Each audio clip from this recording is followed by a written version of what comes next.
As such, you would also present as to what the internship provides. I will do everything and let it be asked in the question answer also. So absolutely no issue. Even about the internship, they would be asking. It's already live. Please. Good afternoon, everyone. I, Ridhima Dikshit, Assistant Professor NLIU Bhopal, would like to welcome you all to an interactive webinar organized by NLIU Bhopal. This session is also streamed live on YouTube. I would begin the webinar with welcoming the speaker for the session, Mr. Maithili Sharan Gupta, IPS, Special Director General of Police Reforms, Madhya Pradesh. Welcome, sir. I would also welcome Professor Dr. Gayur Alam, Dean UG Studies, NLIU Bhopal, convener for the webinar. Dr. P.K. Shukla, Associate Professor, NLIU Bhopal, who's the coordinator of this session. And I would also welcome Mr. Mahendra Soni, Assistant Professor, NLIU Bhopal. The webinar is organized on the topic of internship on crime-free Bharat under the MP Police.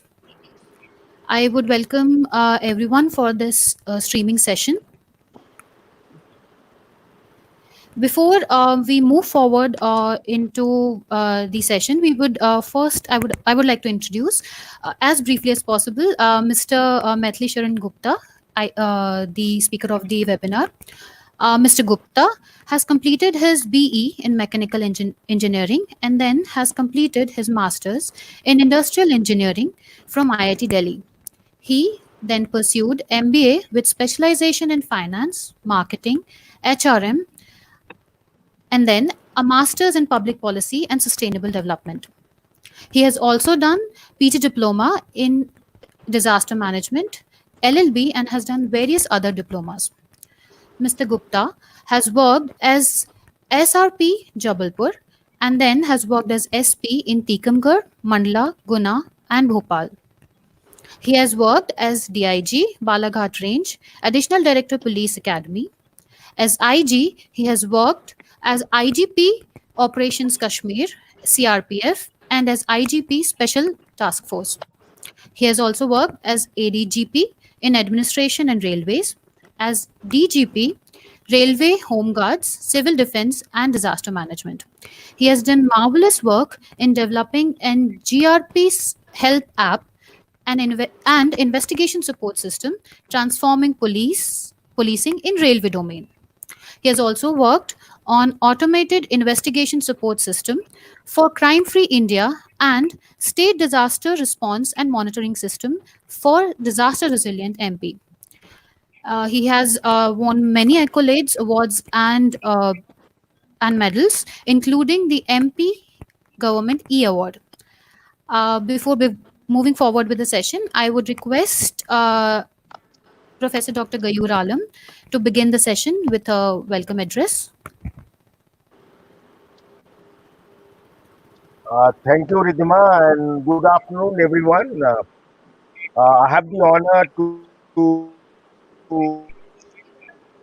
welcome the learned speaker, Honorable Shri Maithili Sharan Gupta ji, Special DGP Madhya Pradesh Police, for organizing this event. I extend this welcome to the participants who are present here and who are listening to this webcast. On behalf of NLIU Bhopal, on behalf of the Vice Chancellor, on my personal behalf and on behalf of the students and faculty, thank you very much. And I declare the webinar open. You are not audible. I wasn't audible. My mic is on. Can you hear me? Yes, sir. Hello. Yes, sir. Can you hear me? Yes, sir. Shri Gupta ji, can you hear me? Hello. Hello. So there might be a technical. Hello. Yes, sir, we can hear you. Yes, sir, we can hear you. Shri Gupta ji, can you hear me? Ridhima, I can hear your voice, but I want Yes, a response from Shri Gupta ji. Can you hear me? sir. I guess he can also hear you. I am not in position to hear. I am not getting even the smallest of the sound. I don't know. So can you hear me? Yeah, I can certainly hear you. Okay. Sir, if you could Uh, give a brief and we can start with the session. Gayur sir. Okay. इस बार हमने सोचा है कि हम अंग्रेजी की बजाय हिंदी भाषा का उपयोग करेंगे, जिससे कि इस कॉन्फ्रेंस और वेबिनार को देखने वाले काफ़ी लोग हैं जिनको मैंने इनवाइट किया है, तो वो भी इस बात को आराम से समझ सकें। इसलिए हम अंग्रेजी भाषा को बीच बीच में यूज़ करेंगे। ज़्यादा कोशिश करेंगे कि हम हिंदी में बात करें और बायलिंगुअल बात करेंगे। क्राइम फ्री भारत एक इस शब्द को सुन के आपको कैसा लगता है और आपके जहन में क्या सवाल आते हैं? मैंने ऐसा सोचा है कि we would be handling the issue this time through question answer session. So panel में जो लोग हैं उनके जहन में जो सवाल आता है, I will try to answer that question. It will make our whole effort more interactive और वो एक मोनोलॉग से बाहर निकल के आएगा।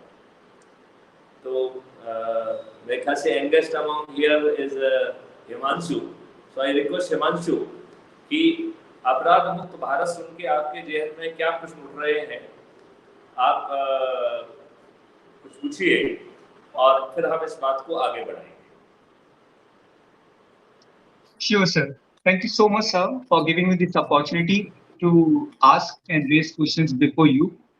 Though I am just a law student at NLIU Bhopal, and I do not deserve this much of respect to be able to question you before such a big panel. But still, I will try my level best. So, we were told that this project of crime-free Bharat, जैसा कि आपने कहा हमें हिंदी में बोलना है, तो मैं ट्राई करूंगा मैं हिंदी में बोलूं। क्राइम फ्री भारत एक ऐसा प्रोजेक्ट है जिसके विषय में हम पिछले 4.5 महीने से आपके साथ में काम कर रहे हैं। लेकिन सर मुझे काफी ऐसे क्वेश्चंस थे जो मुझे पोस्ट करने थे और पूछने थे। हो सकता है इस वेबिनार के सहारे हम वो सारे क्वेश्चंस आपसे रेज कर पाए, इस अर्थ में ताकि हमारे जो दर्शक हैं वो सारे अपने सवालों का उत्तर पा सके। सर जो ये क्राइम फ्री भारत है, इस शब्द से आप क्या तात्पर्य रखते हैं? What do you understand by the term phrase crime free Bharat? What does it actually signifies? देखिए, जब हम अपराध मुक्त भारत की बात करते हैं या हम क्राइम फ्री भारत की बात करते हैं, तो यहाँ हमारा तात्पर्य बिल्कुल भी नहीं है कि जीरो अपराध होगा। क्राइम फ्री भारत या अपराध मुक्त भारत की जब हम बात करते हैं तो हमारी सोच है कि अपराध जो है वो आप महसूस ना करें। इट मीन्स जब भी लोग समाज में साथ में रहते हैं, जैसे कि बर्तन जो है ना आपस में टकराते हैं तो आवाज होती है, ऐसे ही सोशियोलॉजी इस बात को कहती है कि यदि लोग साथ में रहेंगे तो उनमें टकराव होगा और जो उसमें यदि अपराध के बीच में यदि वो बनता है तो वो अपराध उतना घटित होगा। तो इसकी हैसियत से हम इसको दो भागों में बांट रहे हैं। एक वो जो कि स्कीम के तहत अपराध किया जाता है, इसका मतलब ये है कि जहां पर सोची समझी रणनीति होती है और उस रणनीति के तहत अपराध किया जाता है, एक वो अपराध हुआ। और दूसरा अपराध हुआ जिसको रिएक्शनरी अपराध कहते हैं, जहां पे कि आपने कुछ सोचा नहीं है, आपने अपराध की कोई प्लानिंग नहीं की है और आपको गुस्सा आ गया है और आपने गुस्से में कुछ ऐसा कर दिया जो कि कानून के हिसाब से अपराध की श्रेणी में आता है। जैसे फॉर एग्जांपल एक व्यक्ति जो है आपका ओवरटेक किया, आपकी जेब में जो है एक रिवॉल्वर है, आपने उसको निकाला और आपने उसको शूट कर दिया। इसको हम आम भाषा में रोड रेज कहते हैं, ठीक है ना। अज्यूम करिए दूसरी चीज कहते हैं कि आपने इसको इस ढंग से लें कि आपने यदि मुझसे गलत ढंग से पेश आए और मुझे गुस्सा आ गया और हमने आपको ऐसा कुछ किया जो कि अपराध की श्रेणी में आता है, तो ये रिएक्शनरी क्राइम हुआ, ठीक है ना। तो जो रिएक्शनरी क्राइम है वो शुरू में नियंत्रण में नहीं आएगा, क्योंकि उसमें बहुत कुछ जो है एक व्यक्ति की विश्वास जुड़ा रहता है, पुराना अनुभव जुड़ा रहता है। देखिए, मैं आपको इसको मॉब लिंचिंग में लेके जाते हैं। मॉब लिंचिंग क्यों होती है?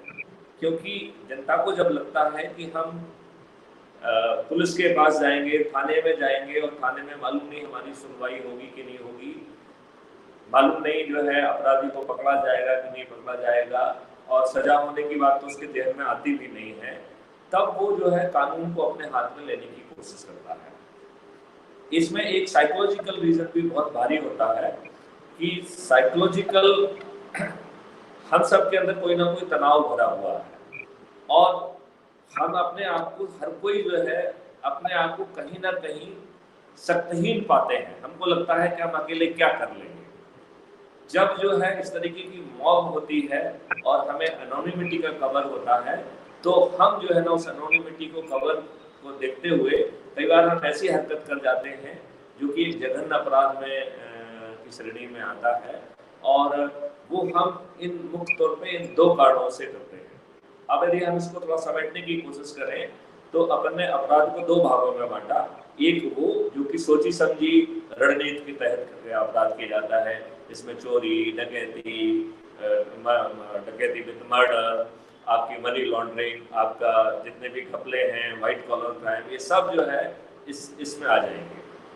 और एक दूसरा जो है जहाँ पे कि आपने भावावेश में रिएक्शन के बतौर कुछ ऐसा काम किया जो कानून की भाषा में अपराध बनता है, इसलिए अपराध हो गया। तो जो अपराध मुक्त भारत की परिकल्पना है, इसमें 5 चरण हमने रखे हैं। हम आम जनता को वो 5 सर्टेनिटीज दे रहे हैं, और इसके लिए तमाम मॉड्यूल बन चुके हैं। अब उनके रिफाइनमेंट पे काम जारी है। तो जब हमने 2019 में इस प्रोजेक्ट को बीपीआरएनडी में सबमिट किया थ्रू एमएचए, तो इसमें एक फॉर्मली जो है उन्होंने इसको एक नेशनल पुलिस मिशन के रूप में माना, और हमने इसमें 5 सर्टेनिटीज के बारे में बात की। पहली सर्टेनिटी है certainty of reporting and cognizance, मतलब कि यदि आपके साथ कोई अपराध घटित हुआ है तो आप अपनी रिपोर्ट लिखा पाएं, और आपकी रिपोर्ट से यदि संज्ञेय अपराध बनता है, कॉग्निजेबल ऑफेंस बनता है, तो वो कॉग्निजेबल ऑफेंस पंजीयन हो और फिर आगे विवेचना हो और आगे सख्त कार्रवाई हो। तो सबसे पहले सवाल है कि पंजीयन की सर्टेनिटी। अब इस सर्टेनिटी के लिए मैंने ये देखा कि सुप्रीम कोर्ट ने भी इस बारे में जजमेंट दिया है। आप सब लोग जानते हैं, आप लोग कानून के क्षेत्र के ही हैं, ललिता कुमारी वर्सेस स्टेट ऑफ यूपी, जिसमें सुप्रीम कोर्ट ने ये कहा है कि यदि आपके मजनून से अपराध बनता है तो उसमें एफआईआर कायम होना चाहिए। थाना प्रभारी अपने सेटिस्फेक्शन या उसके कारण जो है उस अपराध को पंजीयन ना करे, ये संभव नहीं है। इसी जजमेंट में माननीय उच्चतम न्यायालय ने यह भी कहा कि ये कुछ चीजें हैं जिसमें आप जांच कर सकते हैं, लेकिन ये जांच जो है विवेचना नहीं है। ये जांच इस बात की है कि क्या संज्ञेय अपराध बनता है, क्या कॉग्निजेबल ऑफेंस बनता है, और यदि कॉग्निजेबल ऑफेंस बनता है तो वो कॉग्निजेबल ऑफेंस जो है उसको वो पंजीयन करे। ये थाने प्रभारी के ऊपर जिम्मेवारी सौंपी गई है, और उसको प्लेजर डॉक्ट्राइन से हम लेके दूसरे डॉक्ट्राइन पे हम उसको लेके गए हैं।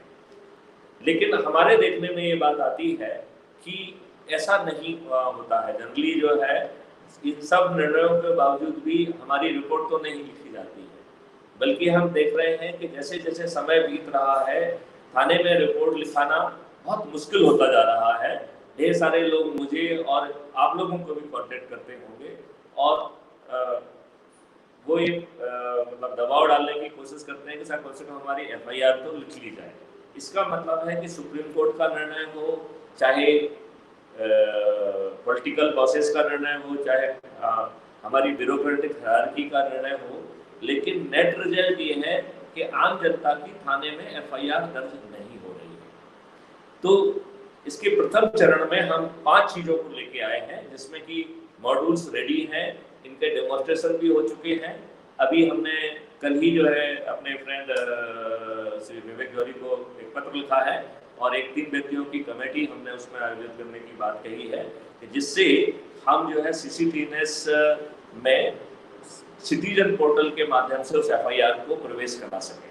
तो अब हम CCTNS में घुस के कैसे जो है वो एफआईआर पहुंचाएं और थाना प्रभारी उसमें फिर अपने हस्ताक्षर करें, इस दरवाजे पे हम खड़े हुए हैं और हम 10-15 दिन में ये यात्रा भी तय कर लेंगे। तो इसके लिए हमने 5 चरण हैं और 5 दरवाजे भी हैं। पहला दरवाजा है कि आप थाने में एफआईआर दर्ज कराते हैं तो हमारे सभी थानों में CCTV लगा हुआ है। हम उसमें एक माइक्रोफोन और लगा के और हम अपने सॉफ्टवेयर से बैकएंड इंटेलिजेंस पर उसी थाने में एफआईआर क्रिएट कर सकते हैं और उसी थाने में थाना प्रभारी को जो है वो एफआईआर पुश हो जाएगी जहां पे वो सिग्नेचर कर सकता है। आज हम 3,500 करोड़ से ज्यादा CCTNS में खर्च करने के बावजूद भी हमारी CCTNS एफआईआर दर्ज नहीं कर रही है। हम जो है टाइपराइटर जैसे उसमें रिपोर्ट लिखते हैं, उसका प्रिंट आउट निकालते हैं, फिर उसमें विक्टिम सिग्नेचर करता है, फिर उसमें थानेदार सिग्नेचर करता है, तब वो एफआईआर बनती है। लेकिन हम जिसकी बात कर रहे हैं, हमारी रिपोर्ट सीधे जो है ना सिस्टम से एफआईआर बनेगी। इसका मतलब सिस्टम के बाहर उसमें सिग्नेचर नहीं होंगे, उसमें सिग्नेचर सिस्टम के अंदर होंगे। इसमें 5 चीजें रखी गई है। पहली जो चीज रखी गई है कि थाने से, दूसरी चीज रखी गई है 100 नंबर के वाहन से, तीसरी चीज रखी गई है किसी भी वेब पोर्टल से आप घर पे या आगे चल के हम इसको कियोस्क पे भी एक्सटेंड करेंगे तो आप किसी भी कियोस्क पे जाके अपनी एफआईआर करा सकते हैं। तीसरा जो है इसके लिए कम्युनिटी ऐप बनाया गया है, तो कम्युनिटी ऐप के माध्यम से भी आप अपनी एफआईआर सीधे कर सकते हैं। इसमें वर्चुअल प्रोसेसर का भी टेस्टिंग हो चुका है करीब 1 सप्ताह पहले। तो एक वर्चुअल थाने का कॉन्सेप्ट यूज में रखा गया है जिसमें एनिमेटेड फिगर जो है आपसे बात करके थाने जो है एफआईआर के जितने भी इशूज हैं, जितने भी एट्रीब्यूट्स हैं, वो उसको आपसे एक्सट्रैक्ट करेंगे और उसको एफआईआर में वो कन्वर्ट करेंगे। यदि मान लो एक लेडी जो है वो वर्चुअल थाने में रिपोर्ट करना चाहती है तो वो सिलेक्ट कर सकती है। यदि उसको लगता है कि उसे फीमेल ऑफिसर से बात करना है तो फीमेल करेक्टर को चुन सकती है। किसी को यदि मेल करेक्टर से बात करना है, हालांकि वो एनिमेटेड है, लेकिन वो जो है वो एनिमेटेड जो है वो हमारी पुलिस से बेहतर काम करेगा, क्योंकि अभी जो एफआईआर लिखी जाती है, आप लोग उन एफआईआर को कोर्ट में और मूड कोर्ट और यहाँ पे हैंडल भी करते होंगे। उस एफआईआर में आप कई बार देखते हैं कि मजमून कुछ है और सेक्शन कुछ लगे हैं। हम इस क्वालिटी की एफआईआर लिख रहे हैं, तो जो सेक्शन हमें लगाना होते हैं लगा देते हैं, इस बात की बिना चिंता पाले कि एफआईआर के मजमून में वो सब एट्रीब्यूट्स हम एक्सट्रैक्ट कर लें जिससे कि वो सेक्शन लगाना उचित होगा कानूनी तौर पे। इस तरीके की गलतियां चैटबॉट और जो एनिमेटेड फिगर है वो नहीं करेगा। जो एफआईआर होगी वो उसमें सभी डिटेल से जहां जहां उसको कमी होगी वो आपसे पूछेगा और उसको आपकी एफआईआर में ऐड करेगा, जिससे कि एफआईआर पूरी तरह से कानूनी रूप से वैध एफआईआर होगी। अब इसमें सिग्नेचर का सवाल आता है, तो विक्टिम के सिग्नेचर कहाँ से आएंगे?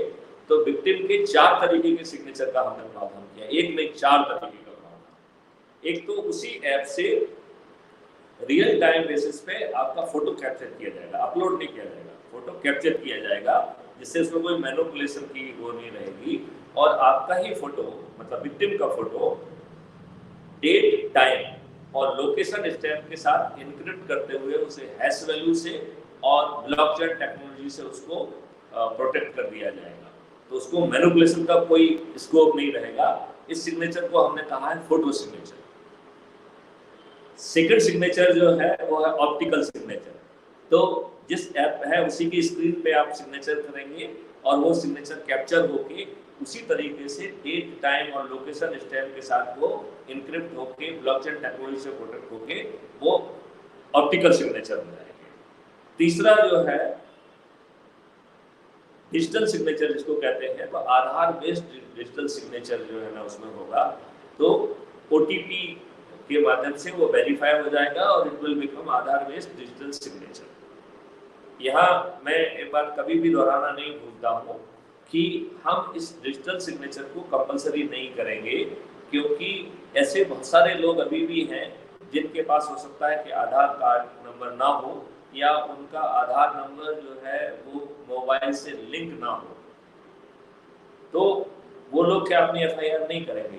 तो लिहाजा ये इसमें प्रावधान रहेगा, लेकिन ये मैंडेटरी प्रावधान नहीं रहेगा। और इसकी यही बात जो है वो विदेशियों के बारे में भी है कि जैसे जो विदेशी हैं उनके बेचारों के पास तो आधार नंबर होगा नहीं, तो उनको भी यदि वो इंडिया आते हैं और उनके साथ कोई अपराध घटित होता है और उसकी वो रिपोर्ट करना चाहते हैं, तो उनके लिए भी आधार नंबर एक कंपलसरी नहीं हो सकता है। और चौथा सिग्नेचर है वर्चुअल सिग्नेचर, ये नया कॉन्सेप्ट है। तो ये 4 तरीके के सिग्नेचर होके फिर FIR जो है इन सिग्नेचर के साथ सिटीजन पोर्टल के माध्यम से ये पहुंचेगी CCTNS में, थाना प्रभारी के डेस्कटॉप में। अब इसमें कुछ मित्रों ने हमसे ये बात कही कि साहब आप थाना प्रभारी का डिस्क्रिप्शन कैसे ले सकते हैं। हमने कहा हमारी ऐसी कोई नियत नहीं है, हम थाना प्रभारी का कोई डिस्क्रिप्शन नहीं लेना चाहते हैं। यदि उसको लगता है कि मजनून में FIR के कंटेंट और संज्ञेय अपराध के कंटेंट के बावजूद भी उसके पास FIR ना लिखने की उचित वजह है, तो वो अपने कारण लिखे 1 2 3 4, और वो कारण जैसे ही वो लिख के अपने सिग्नेचर कारणों पे करता है, सिस्टम उसको जो है वहां से लिफ्ट करके सीधा जो है SP के पास ले जाएगा। आप लोग सभी कानून के विद्वान हैं, आप लोगों ने 154 पढ़ा है और 154(3) भी पढ़ा है। 154(3) में ये प्रावधान किया गया है कि यदि थाना प्रभारी FIR नहीं लिखता है तो आप उसे डाक के द्वारा या किसी अन्य तरीके से आप SP को अप्रोच कर सकते हैं, और SP को उसमें बहुत वाइड पावर दिए गए हैं कि वो अपराध का जो है पंजीयन कर सकता है, वो खुद जांच कर सकता है, वो किसी को भी जांच दे सकता है। और इसमें बहुत पावरफुल कॉन्सेप्ट है जो कभी SP के बतौर हमने उपयोग नहीं किया। उसमें वो कहता है कि यदि आप किसी भी व्यक्ति को वो जांच देते हैं, किसी भी व्यक्ति को वो इंक्वायरी देते हैं, irrespective of his rank, he will become और he will get all power of SHO for that offence. तो अज्यूम करिए कि वो एक हमने हवलदार को जांच दे दी, तो हवलदार इस अपराध के लिए SHO के सभी पावर एक्सरसाइज कर सकता है, उसे SHO के पास जाके हाथ जोड़ने की जरूरत नहीं है, ठीक है ना। तो इस तरीके का जो है तो वो SP को 154(3) में जो उसका लीगल ऑब्लिगेशन है उसकी पूरे करने के लिए उसके पास पहुंचेगा। अब यदि SP को लगता है कि मजदूर से FIR बनती है तो एक बटन दबा के वो उसको FIR में कन्वर्ट कर सकता है। अब अपने मान लेते किसी भी कारण से यदि SP भी संतुष्ट नहीं है तो हम SP के ऊपर भी कोई दबाव नहीं बनाना चाहते हैं। SP जो है अभी जैसा थानेदार ने अपने कारण लिखे हैं, ऐसे ही SP अपने कारण लिख दे, और जैसे ही वो कारण लिख के अपने सिग्नेचर से लॉक करेगा, ये पूरी इंफॉर्मेशन सिस्टम जो है ले जाके फरियादी के पास लेके जाएगा और उससे कहेगा कि देखिए जो आपने हमसे बात कही है उससे ये अपराध बनता है। थाना प्रभारी का इसमें ये कहना है, SP साहब का इसमें ये कहना है। अब आप मुझे बताइए, क्या अभी भी आप पूरी तरह आपको भरोसा है कि जो आपने बात कही थी वो सत्य थी, उसमें कोई मिलावट नहीं थी? यदि आप कहते हैं हाँ, तो हाँ का बटन दबाइए।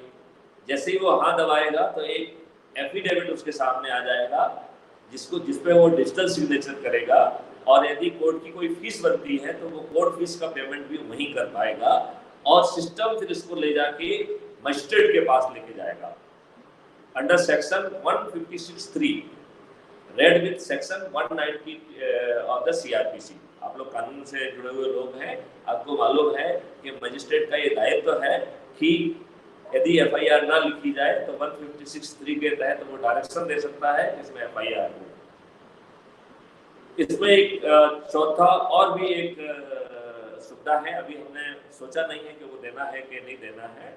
अदरवाइज इसको हाई कोर्ट तक ले जाने का भी प्रावधान है। यदि आगे चल के अनुभव के आधार पर लगेगा तो हम इसको हाई कोर्ट में भी ले जाएंगे। इस बात से एक चीज आपको थोड़ी बहुत समझ में आ गई होगी कि सिस्टम आपकी एफआईआर हर हालत में यदि आप सही हैं तो दर्ज कराने में आपकी मदद करेगा, और जो एफआईआर होगी वो डिजिटली और लीगली एक्सेप्टेबल एफआईआर होगी। अभी आप बहुत सारी जगह सुनते रहते हैं, जो यूपी कहती है कि साहब हमने भी जो है ना डिजिटल एफआईआर और आप ये कर सकते हैं। किसी ने भी कोई एफआईआर नहीं की है, क्योंकि जब तक एफआईआर हो ही नहीं सकती है जब तक कि उसमें थानेदार के जो है ना विक्टिम के सिग्नेचर ना हो, या थानेदार के सिग्नेचर ना हो, या एसपी के सिग्नेचर ना हो, जब तक इनमें से ये दो फॉर्मेलिटी कंप्लीट नहीं होगी तब तक वो लीगली एक्सेप्टेबल एफआईआर नहीं मानी जाएगी। अभी एक बार मैं फिर से रुकता हूँ क्राइम फ्री भारत को करने के पहले। इस बिंदु पे आप लोग का कोई प्रश्न है क्या? जो certainty of reporting of FIR. मैं क्या एक प्रश्न पूछ सकता हूँ? Please please. मेरा कहना यह है कि जो नाम है अपराध मुक्त भारत और जो इसमें किया जा रहा है वो दोनों में कोई कंसोनेंस नहीं है। अगर इसको भय मुक्त भारत की बात करें तो कैसा रहेगा? क्योंकि इसमें तो अपराध मुक्त भारत जैसे ही हम कहते हैं तो उसमें होता है कि क्राइम रेट नहीं होगा और ये सारी चीजें होंगी, तो इसके नाम पे क्या फिर से सोचा जा सकता है? बहुत अच्छी पहल है। मैं आपकी बात से 200% सहमत हूँ, और मैं आपका ये कोटेशन को ग्राह्य करता हूँ। अपराध मुक्त भय मुक्त भारत। अपराध मुक्त से मतलब ये यहाँ पर ये है कि कहीं ना कहीं ओवर द लॉन्ग रन ये it will be almost touching to zero. It may not be zero but it will be tending to zero. और एक अपराध मुक्त भारत जो जब अपन वर्ड यूज करते हैं तो एक जिज्ञासा जागती है, तो इसमें ऑप्टिमिज्म कहीं दिखाई देती है। तो इसमें इस शब्द का उपयोग करने के पीछे एक मकसद वो भी है कि हम आम जनता में वो एक आशा बांधना चाहते हैं, वो उसको एक संबल देना चाहते हैं जिससे उसे ये महसूस हो कि अपराध मुक्त भारत संभव है, भय मुक्त भारत संभव है। और आप तो अपराध मुक्त और भय मुक्त की बात कर रहे हैं, हम तो ढेर सारे 11 भारत में चले गए हैं। हम कह रहे हैं कि मिल्क रिच भारत, हम कह रहे हैं green herbal nutrition rich medicine free Bharat, हम कह रहे हैं आत्मनिर्भर और समर्थ भारत, हम कह रहे हैं job and services rich Bharat. हम जो अभी हमने कॉन्सेप्ट बनाया है इसमें पूरी की पूरी देश की पूरी जनता को 130 करोड़ लोगों को रेवेन्यू स्ट्रीम मिलेगी, सीधा सीधा आर्थिक लाभ मिलेगा। इस तरीके का जो है ना बहुत पावरफुल कॉन्सेप्ट है। इसमें स्टार्टअप से लेके बहुत सारी चीज़ों का बहुत पावरफुल कॉन्सेप्ट है। और इसमें एक भी व्यक्ति 130 करोड़ में, जहाँ लोग बात कह रहे हैं कि अमेरिका में जो है अनएम्प्लॉयमेंट 15% हो गया है और ये हो गया है, हमारे भारत में एक भी व्यक्ति अनएम्प्लॉयड नहीं रहेगा। इस तरीके के भारत की हम बात कर रहे हैं जहाँ एक भी व्यक्ति बीमार नहीं होगा, हम ऐसे भारत की बात कर रहे हैं। तो ये जो आज की जो माननीय प्रधानमंत्री जी के ढेर सारे जो कल्पनाएं हैं, ये उन सब कल्पनाओं को समेटते हुए एक नए तरीके का भारत होगा।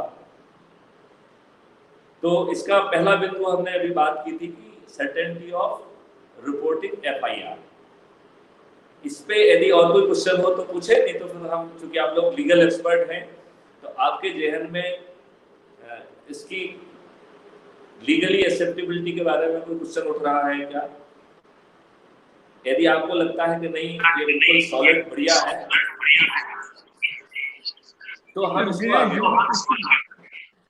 सर मैं एक प्रश्न पूछना चाहता हूँ। मेरा एक निवेदन है कि बाकी लोग अपने बाकी फोन पे क्या स्विच ऑफ कर दें और जो बोलना चाहते हैं वो केवल यस सर, मैं एक प्रश्न पूछना चाहता हूँ। सिस्टम में इको हो रहा है।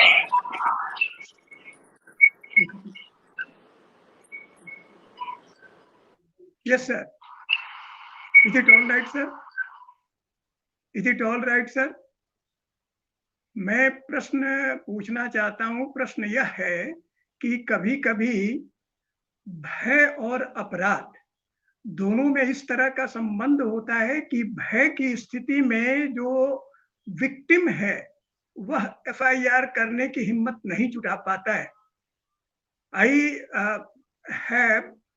I subscribe to the statement made by Professor Zahir Alam that the word crime and the word terror, or you could say apprehension, are important. Both are related to each other.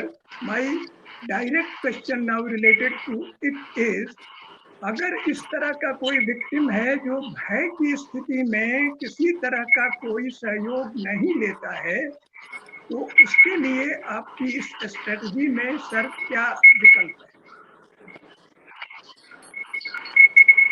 देखिए, उसे अब जब ये काम अपराध का, please बाकी लोग माइक्रोफोन को ऑफ कर दें, इनको आ रहा है। Please switch off your microphone.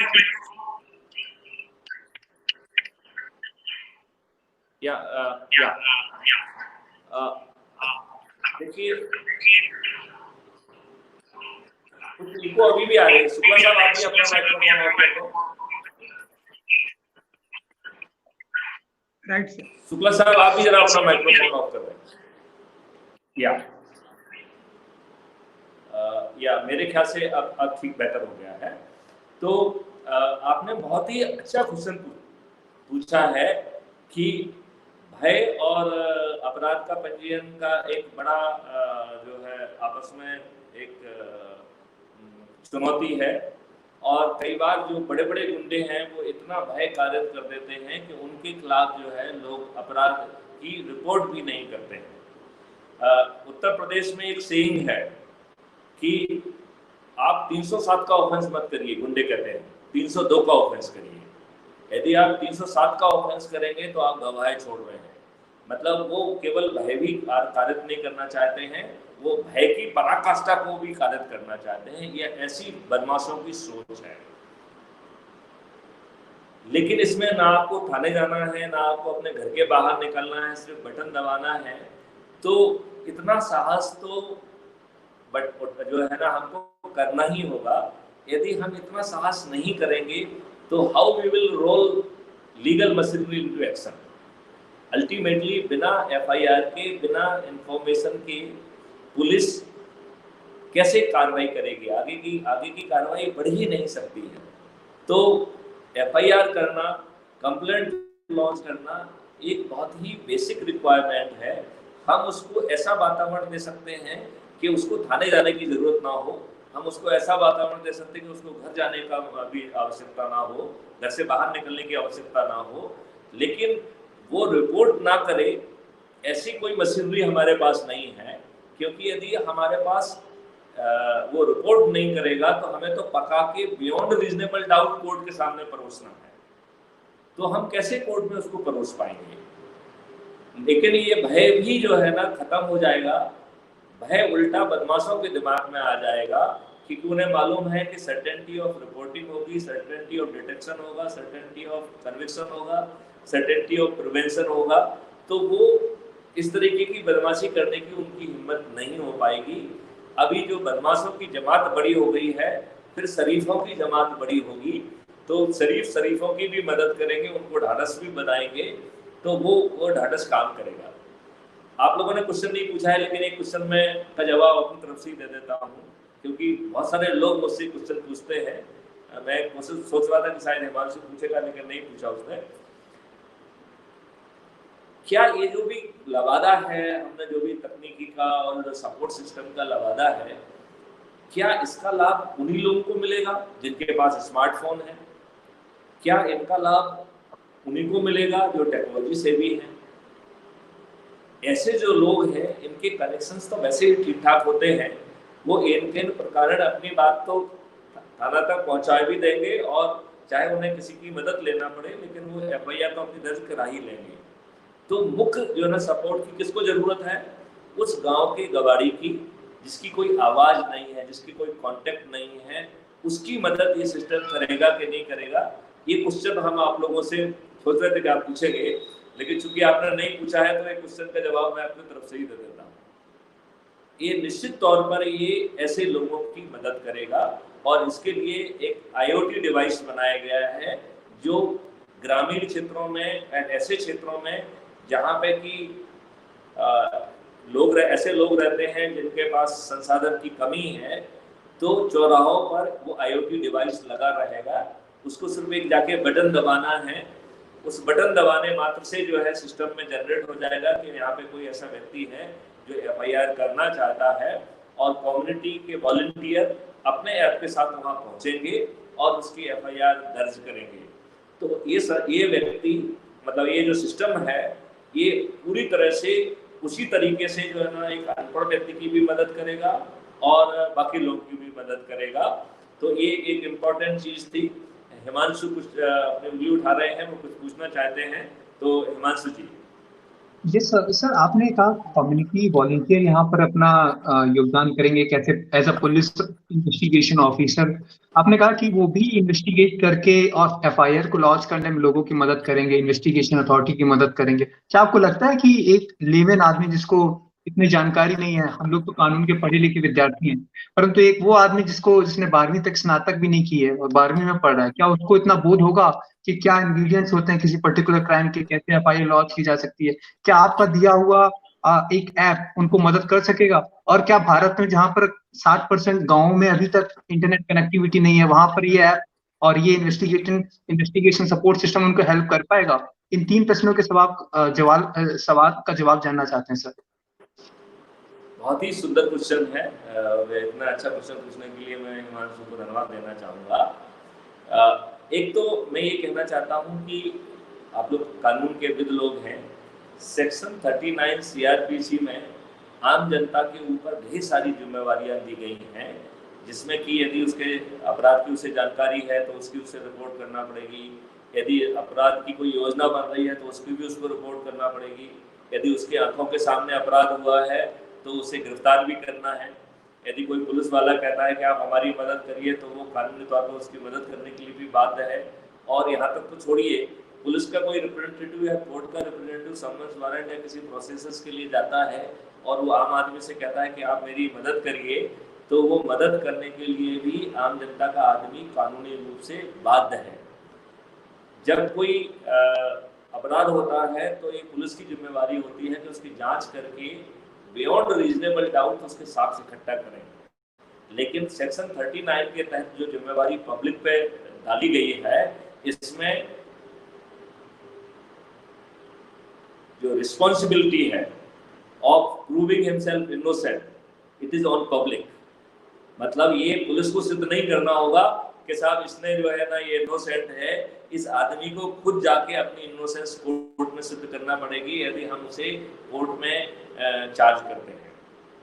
तो इसका मतलब ये है कि इंडिया में देखा जाए तो पूरे 130 करोड़ लोग जो है वो पुलिस वाले हैं। हम जो है वर्दी पहने हुए हैं, हमको तनख्वाह मिल रही है, और आप लोग जो है सिविल ड्रेस में हैं, आपको पुलिस की तनख्वाह नहीं मिल रही है, लेकिन आपके दायित्व भी पुलिस वाले जैसे ही हैं। अब इसमें एक सवाल उठता है कि हर कोई व्यक्ति अपने लिए, अपनी सिक्योरिटी के लिए तो कम से कम वो स्टेक होल्डर है। तो हमने पूरी 130 करोड़ की जनता को 3 भागों में बांटा है। एक बांटा है कि वॉलंटियर का मतलब है ये व्यक्ति अपनी तरफ से अपने आप को वॉलंटियर कर रहा है, इसको फिजिकल ट्रेनिंग दी जाएगी, थोड़ा सा कानून का ज्ञान भी दिया जाएगा। और वैसे इसको कानून की ज्ञान की जरूरत नहीं है, क्योंकि जो सॉफ्टवेयर का जो बैक इंटेलिजेंस है वो ही FIR को एक्सट्रैक्ट करने की पूरी क्षमता रखता है। वो एनिमेटेड फिगर ही वो पूरी इंफॉर्मेशन एक्सट्रैक्ट करने की क्षमता रखता है। तो FIR को दर्ज करने के लिए किसी कानूनी समझ की किसी वॉलंटियर को जरूरत नहीं है, लेकिन फिर भी उसकी योग्यता बढ़ाने के लिए हम उसको थोड़ी सी कानूनी समझ भी दे देंगे, हम उसको फिजिकल ट्रेनिंग भी दे देंगे, और हम उसको स्पेशल पुलिस ऑफिसर का जो थोड़ा सा प्रोटेक्शन एंड पावर है वो भी हम उसको देंगे। तो इस प्रकार वो जो पब्लिक है, अब आप ये महसूस कर रहे होंगे कि इस तरीके की आर्मिंग के साथ वो जो है निश्चित तौर पे अपने जो वॉलंटियर का कर्तव्य है वो टेक्नोलॉजी सपोर्टेड बहुत अच्छे ढंग से वो कर पाएंगे, और उसके लिए उनके पास एक लीगल प्रोटेक्शन भी रहेगा, वो भी कानूनी तौर का प्रोटेक्शन रहेगा। तो यहाँ पे टेक्नोलॉजी का प्रोटेक्शन है, वहाँ कानून का प्रोटेक्शन है, वहाँ ट्रेनिंग भी है, और वहाँ पर तो इस तरीके से तो ये हो गया वॉलंटियर। अब हमने एक और कैटेगरी रखी है कम्युनिटी ऑब्जर्वर। तो ऐसे लोग जो कि फिजिकल रूप से जो है ना कंट्रीब्यूट नहीं करना चाहते, चाहे 39 में उनका दायित्व क्यों ना हो, लेकिन हमने उनको एक इंडिपेंडेंट कैटेगरी में रखा है, जिससे कि हम उनकी जो पांचों इंद्रियां हैं उनके माध्यम से जो मदद उनसे ले सकते हैं वो हम उनको टास्क करके वो हम मदद ले लेंगे विदाउट उन्हें फिजिकली इन्वॉल्व करके। और तीसरा है कि 39 जो भी कह रही हो, कम से कम हर व्यक्ति अपने खुद के लिए तो अपनी सिक्योरिटी के लिए स्टेक होल्डर है, तो उसका कम्युनिटी वॉलंटियर उसको ढेर सारे जो है ना अपने रिपोर्ट करने का, ऑब्जर्वेशन भेजने का, चालान करने का, ऐसे बहुत सारे पावर जो है वो कम्युनिटी के हर आदमी को देगा, चाहे वो स्टेक होल्डर हो, चाहे वो ऑब्जर्वर हो, चाहे वो वॉलंटियर हो। हेमंत, क्या मैंने आपके प्रश्न के साथ न्याय कर पाया है या आप अभी उसमें और कोई सप्लीमेंट्री क्वेश्चन पूछना चाहते हैं? हाँ सर, मैं आपके क्वेश्चन से संतुष्ट हूँ। एक छोटा सा बस जो लास्ट क्वेश्चन था, इंटरनेट कनेक्टिविटी और availability of this much of resources to the common man, आपने ये बिल्कुल बहुत अच्छी बात कही है। बेसिकली भारत सरकार ने जो पॉलिसी बनाई है उस पॉलिसी में सब जगह इंटरनेट का फर्स्ट क्लास कनेक्शन होना चाहिए, और ये जिम्मेवारी हर सर्विस प्रोवाइडर के ऊपर डाली गई है। जहाँ पे सर्विस प्रोवाइडर को लाभ नहीं होता है वहाँ पे कई बार वो इंटरनेट कनेक्टिविटी की वो सुविधा एक्सटेंड नहीं करते हैं, और वो सुविधा एक्सटेंड ना करने के लिए उन्हें एक फंड भी जमा करना पड़ता है जिसको कहते हैं यूनिवर्सल सर्विस ऑब्लिगेशन फंड। तो गवर्नमेंट के पास जो है ना करोड़ों की मात्रा में वो यूनिवर्सल सर्विस ऑब्लिगेशन फंड में पैसा पड़ा हुआ है। ऐसे पॉकेट्स जहाँ पे की कनेक्टिविटी नहीं है वहाँ पे हम फाइबर कनेक्टिविटी तक दे सकते हैं, इतना पैसा हमारे पास पड़ा हुआ है। तो एक सिर्फ इच्छा शक्ति वाली बात है, क्योंकि हम इतने सारे स्टार्टअप क्रिएट कर रहे हैं। यदि भारत सरकार को लगेगा कि जहाँ कनेक्टिविटी भिजवाना है तो हमारे स्टार्टअप उस कनेक्टिविटी को जहाँ तक पहुँचाना है उसको पहुँचाने में मदद करेंगे। Connectivity in time to come will not be a issue, it is a issue which has been artificially created by the not putting the proper concentrated focus on this part। सामने वाले ने सेवाएं नहीं दी तो उससे तो फंड हमने ले लिया है।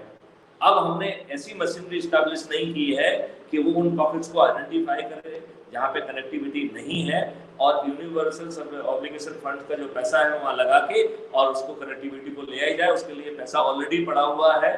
तो ये सिर्फ इच्छा शक्ति की बात है। हेमंत, मुझे लगता है कि आपके प्रश्न का जवाब मिल गया आपको। Yes sir, certainly sir. Mahendra sir, you तो वर सर, एक मिनट, महेंद्र सर कुछ क्वेश्चन पूछ रहे हैं। सर नमस्कार। सर इस विषय में आपका बहुत अच्छा सुझाव है सर, और मैं इसमें सर आपकी सराहना करता हूं। इसमें सर एक मेरा छोटा सा प्रश्न था कि कई बार क्या है, जैसे अभी वर्तमान में आपका मध्य प्रदेश पुलिस का एक पोर्टल है जिसपे कोई भी व्यक्ति, जो कोई भी फरियादी है, वो कोई भी पीड़ित पक्ष अपनी कोई शिकायत या जो भी उसे कंप्लेंट करनी है उसे दर्ज कर सकता है। तो सर जब भी आप इस तरह कोई नया पोर्टल करें तो क्या सर एग्जिस्टिंग पोर्टल से आप सिंक्रोनाइज करेंगे डेटा को? जैसे आप कभी मोबाइल में हम अपना सिम चेंज करते हैं, हम कॉन्टेक्ट इंपोर्ट करते हैं, हम बिल्कुल उसको सिंक्रोनाइज करेंगे। अभी जो है हमारा जो आप पोर्टल की बातें कर रहे हैं, ये हमारा दिखाने वाला मौका है। इस दिखाने वाले मौकाटे में हम जो कह रहे हैं कि उसमें एफआईआर में तो कन्वर्ट नहीं हो रहा है। अभी हमने कुछ समय पहले, अभी 1.5 साल हो गया है, I was reviewing the case with additional DG SCRB. तो मैंने कहा कि उन्होंने यही बात कही कि साहब हमारे पास कंप्लेंट पोर्टल में कंप्लेंट कर सकते हैं। तो मैंने कहा आपका कंप्लेंट पोर्टल क्या इस बात की गारंटी दे रहा है कि यदि कंप्लेंट से संज्ञेय अपराध बन रहा है तो उसमें एफआईआर बनेगी? बोलो नहीं साहब, ये गारंटी तो नहीं दे रहा है। तो हमें ये हिम्मत करना पड़ेगी कि हम आम जनता को जो इसका अधिकार है उसे ये मिले। मैं एक चीज और आपसे कहना चाहता हूँ कि हम what is the sovereign responsibility of the government. Government की सोवरेन रिस्पॉन्सिबिलिटी है to provide the safety and security to its citizen. That is the सार्वभौमिक जो उसकी रिस्पॉन्सिबिलिटी है।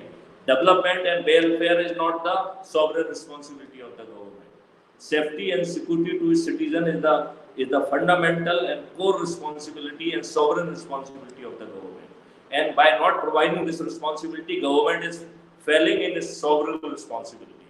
70 साल के बावजूद भी हमारे लोगों की FIR ना लिखी जाए, और विडंबना तो तब होती है जब सामने जो है अपोजिट पार्टी साठ-गांठ करके आपके खिलाफ फर्जी रिपोर्ट लिखा देती है, जिससे कि आपके ऊपर दबाव बनाए, जिससे कि यदि आपकी FIR लिख भी गई है तो वो FIR विड्रॉ हो जाए। इस तरीके की ड्रामाबाजी में किसी को कोई दिक्कत नहीं है, लेकिन आपकी जनून FIR में हर किसी के पेट में दर्द हो रहा है। तो क्या ये रूल ऑफ लॉ कहेंगे? जो एक अवसर है कि इसके माध्यम से हम इंडिया में रूल ऑफ लॉ एस्टैब्लिश करें। अभी जो है ये ढकोसला है, ये रूल ऑफ लॉ से हम बहुत दूर चले गए हैं, जहाँ पे कि स्वार्थी तत्व जो है हमारी ही पुलिस से साठगांठ करके कई बार ऐसी कार्रवाई कर देते हैं जिसमें हमें भी थोड़ा सा शर्म महसूस होती है।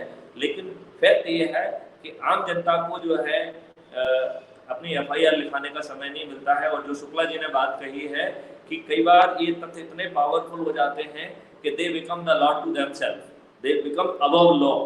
लॉ उनके सामने अपने आप को गौना और छोटा महसूस करता है। तो जहां लॉ अपने आप को छोटा महसूस करे वो रूल ऑफ लॉ तो कहलाएगा ही नहीं।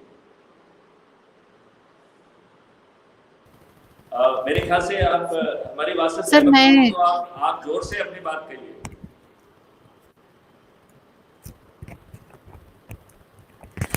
सर एक क्वेश्चन मुझे भी था कि क्या ये सेंट्रलाइज्ड पोर्टल बनेगा, कि ऑल इंडिया लेवल पे पोर्टल बनाएंगे कि हम स्टेट वाइज बनाएंगे इस आपने चीज को? बहुत अच्छी बात कही कि साहब ये ग्राह्यता क्या होगी, इसकी कस्टडी कौन करेगा, क्या ये सेंट्रलाइज्ड पोर्टल होगा?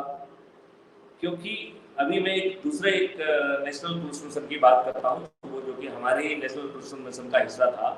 वहाँ पे हम इस कहानी को जरूर हर किसी को सुनाते हैं।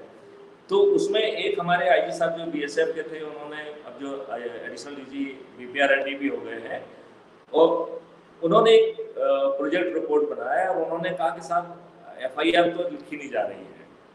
वो जो है रंगे हाथ मवेशियों को, चोरों को पकड़ के हैंडओवर कर रहे हैं, तो भी पुलिस FIR दर्ज नहीं कर रही है। और उन्होंने पूरा डाटा कंपाइल करके एक प्रेजेंटेशन दिया और ये सजेस्ट किया कि सर FIR दर्ज हो जाए तो इसके लिए एक सचिवालय बनाया जाए जिसमें सबके रिप्रेजेंटेटिव रहें, जिसमें रिव्यू मैकेनिज्म हो, कोऑर्डिनेशन मैकेनिज्म हो। मैं ये कह रहा हूँ कि क्यों जरूरत है, लीगली देखा जाए तो सीओ मोटो जो है ना उसमें FIR होना चाहिए। तो आप ये ताज्जुब करेंगे कि जिम्मेवार पदों में बैठे व्यक्तियों ने अपने लियो लेटर के साथ मवेशी और अपराधी देने के बाद 8% केसेस में ही FIR दर्ज हुई है। तो क्या ये रूल ऑफ लॉ कहलाएगा? ऐसा कैसा पुलिस वाला है कि जो जिम्मेवार पदों से भी उनके पास FIR आई है, इसके बावजूद भी वो उसमें FIR लिखने के लिए तैयार नहीं है? तो ऐसे पुलिस वाले को सस्पेंड क्यों नहीं होना चाहिए? ऐसे पुलिस वाले के विरुद्ध बहुत जबरदस्त कार्रवाई क्यों नहीं होना चाहिए? तो आपका क्वेश्चन ये बहुत जायज है कि ये पूरी व्यवस्था किसके तहत हो। तो ये जब हमने इसको देखा तो मुझे लगा कि भिन्न भिन्न तरह की जो है ना स्टेट गवर्नमेंट है, उनकी अपनी सोच है, अपनी राजनीतिक सोच से चल रहे हैं। आम जनता कहीं पे वो आसपास दिखाई नहीं देती है। उनकी सोच में आम जनता एक वोट देने वाली मशीन है। उनके लिए आम जनता को जो एक रिस्पेक्ट होना चाहिए वो कहीं ना कहीं उतना, आप लोग सहमत होंगे कि उतना जो होना चाहिए वो ऐसा नहीं है। वोट पॉलिटिक्स पे ज़्यादा जोर चला जाता है। तो सवाल ये उठता है कि इसको कैसे किया जाए। ये तो लगभग वैसी स्थिति है कि बिल्ली के गले में घंटी कौन बांधेगा। तो जब हम बिल्ली के गले में घंटी बांधने की तैयारी कर रहे थे तो हमने संविधान को थतोला, और संविधान को थतोलने में मुझे उसमें एक मेरे काम की चीज मिल गई। तो संविधान की शेड्यूल 7 में 3 लिस्ट होती है। आप लोग तो कानून के ही लोग हैं। List 1, list 2, list 3। लिस्ट 1 जो है ना सेंट्रल लिस्ट होती है, लिस्ट 2 जो है ना स्टेट लिस्ट होती है, और लिस्ट 3 जो है कॉन्करेंट लिस्ट होती है। ठीक है ना। लिस्ट 1 में एक एंट्री है 65C जो कहती है कि शासन जो है गवर्नमेंट ऑफ इंडिया ऐसी एजेंसी, ऐसे फॉर्मेशंस बनाएंगी जो कि scientific and technical assistance in investigation and detection of crime. तो आप ये देखेंगे कि हम अभी तक जो भी बात कर रहे हैं हम scientific and technical assistance in investigation and detection of crime की ही बात कर रहे हैं. So we are not talking of transferring power of the state government to someone else. We are not talking like NIA. We are not talking like CBI. हम किसी का power कहीं किसी को नहीं ले जा रहे हैं. हम ये कह रहे हैं कि भाई साहब हम आपको तकनीकी मदद देंगे और ये तकनीकी मदद हम आपको 65/65C के तहत देंगे. तो इसके लिए हमने एक अभी बिल बनाया है और मुझे लगा कि चूंकि और क्या कोई सोचेगा नहीं सोचेगा तो मैंने कहा मैं ही सोच लेता हूँ. तो आपके ही संस्था के स्टूडेंट्स को हमने एक टीम बना के वो जिम्मेवारी दी. मैं बीच बीच में उनको ब्रीफिंग देता हूँ और उन्होंने बिल्कुल लगभग तैयार कर लिया है. अभी हम उसकी प्रूफिंग और असाइनिंग और उसको रिफाइन कर रहे हैं और बहुत जल्दी हम सभी आपके नेशनल लॉ यूनिवर्सिटीज को उसे भेजेंगे फॉर देयर कमेंट्स एंड इसके बाद हम फिर उसको BPRND में भेजेंगे. तो इस हमने बिल का नाम दिया है national authority for technical and scientific assistance in investigation and detection of crime under entry 65C list 1 schedule 7 of the constitution. तो ये पूरा आमा जामा जो है ये हार्डवेयर की प्रॉब्लम नहीं है. सॉफ्टवेयर हम बना चुके हैं. आप जहाँ चाहो उसको वहाँ बिठा सकते हैं. यदि आप NCRB में कहेंगे तो उसको NCRB में बिठा देंगे.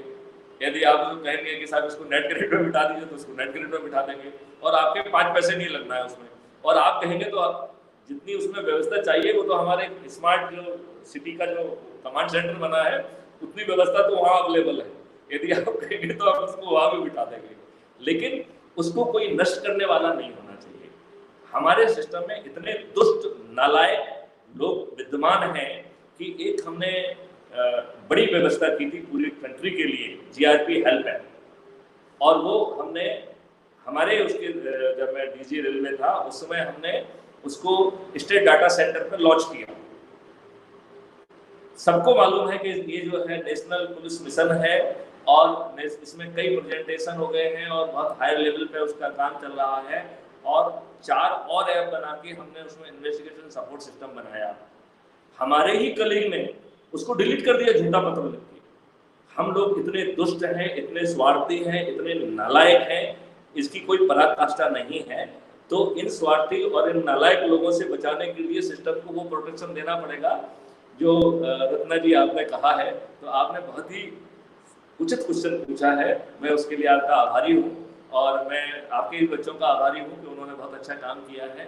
हम जल्दी ही इसको BPRND के माध्यम से गवर्नमेंट ऑफ इंडिया के पास ले जाएंगे के साथ इसको बनाइए और ये लीगली 65/65C के तहत मान्य है और इसको इस अम्ब्रेला में it will be providing that umbrella जो कि केवल इस पोर्टल को नहीं इस पूरे इनिशिएटिव को आर्म करेगा और वो ये भी देखेगा कि जो वो असिस्टेंस दे रहा है वो लिस्ट 1 के तहत दे रहा है. उसको ग्रहण करने और उसका पालन ना करने का जो हक पुलिस को नहीं है क्योंकि लिस्ट 1 में जो कुछ लिखा है वो लिस्ट 2 से ज्यादा भारी है. ठीक है ना. तो उसमें जो है ना पुलिस वाला ये नहीं कह सकता है कि साहब मैं इसको नहीं करूंगा. यदि वो उसका जो परफॉर्मेंस है वो वहां से जो है ना मैप किया जाएगा. आने वाले समय में सिस्टम इनकी ACR लिखेगा क्योंकि हम लोग तो एक अच्छी ACR लिख नहीं पा रहे हैं. तो अच्छी जो इन्फॉर्मेशन है अच्छी चीज है वो वहां से लिखने की आवश्यकता है कि परफॉर्मेंस सबका हो. तो इसमें हम एक चीज और भी कर रहे हैं. अच्छा इसको बाद में जवाब देंगे. तो हिमांशु आप क्वेश्चन और कुछ पूछना चाहते हैं? अभी पॉइंट चरण 1 की बात कर रहे हैं अपन को. अभी 4 चरणों की यात्रा और करना है. Yes sir. 2 क्वेश्चंस और बच गए. हम रिक्वेस्ट करेंगे हमारा साथी का मतलब है कि जो पहले चरण है certainty of reporting of each and every one. ऐसे लोगों की भी रिपोर्टिंग जो कि ऐसे लोगों की रिपोर्टिंग. देखिए बहुत अच्छी बात आई है कि अपराध व भय मुक्त भारत के लिए एक अच्छा प्रयास है, एक अच्छी सोच है. Anyway so I am really grateful for this input. Kaustubh, do you have अभी any question? तक अपन बात केवल एक पॉइंट की कर रहे हैं कि certainty of reporting and cognizance of crime for everybody including जिनके पास कोई स्मार्टफोन नहीं है, जिनके पास जो रूरल बैकग्राउंड से हैं, जो कि टेक्निक से भी नहीं है.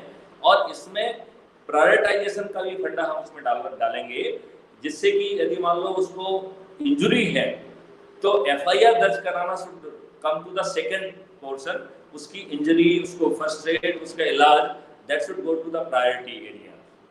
और इसमें चूंकि हमने एक ऑलरेडी सिस्टम बनाया हुआ है रोड एक्सीडेंट मैनेजमेंट का, तो रोड एक्सीडेंट में जो मेडिकल सपोर्ट है, वो मेडिकल सपोर्ट हम जो है ना इसमें FIR वाले क्लॉज में भी पुश कर देंगे। तो यदि कोई हमारा व्यक्ति जो कि जिसके साथ कोई अपराध घटित हुआ है, यदि उसका जीवन संकट में है, तो पहले उसका जीवन बचाया जाएगा। FIR will be extracted in due course of time. तो ये भी जो है मैंने सोचा कि आपको बताया जाए कि और इसमें जो हम कम्युनिटी वॉलंटियर का यूज करेंगे, इससे हमारे FIR की क्वालिटी में इम्प्रूवमेंट होगा। आपको मालूम है कि जो बयान और जो है पुलिस लेती है, उसको केवल कॉन्ट्राडिक्शन के लिए यूज किया जा सकता है। पुलिस को दिया गया कॉन्फेशन भी ग्राह्य नहीं है कोर्ट में, और इसलिए जो है there's some question coming. Let me take it because it is coming from Mr. Deepak Singhal, and he says the nexus between. Oh, please show it again. Admin team, please show remark of Singhal sir.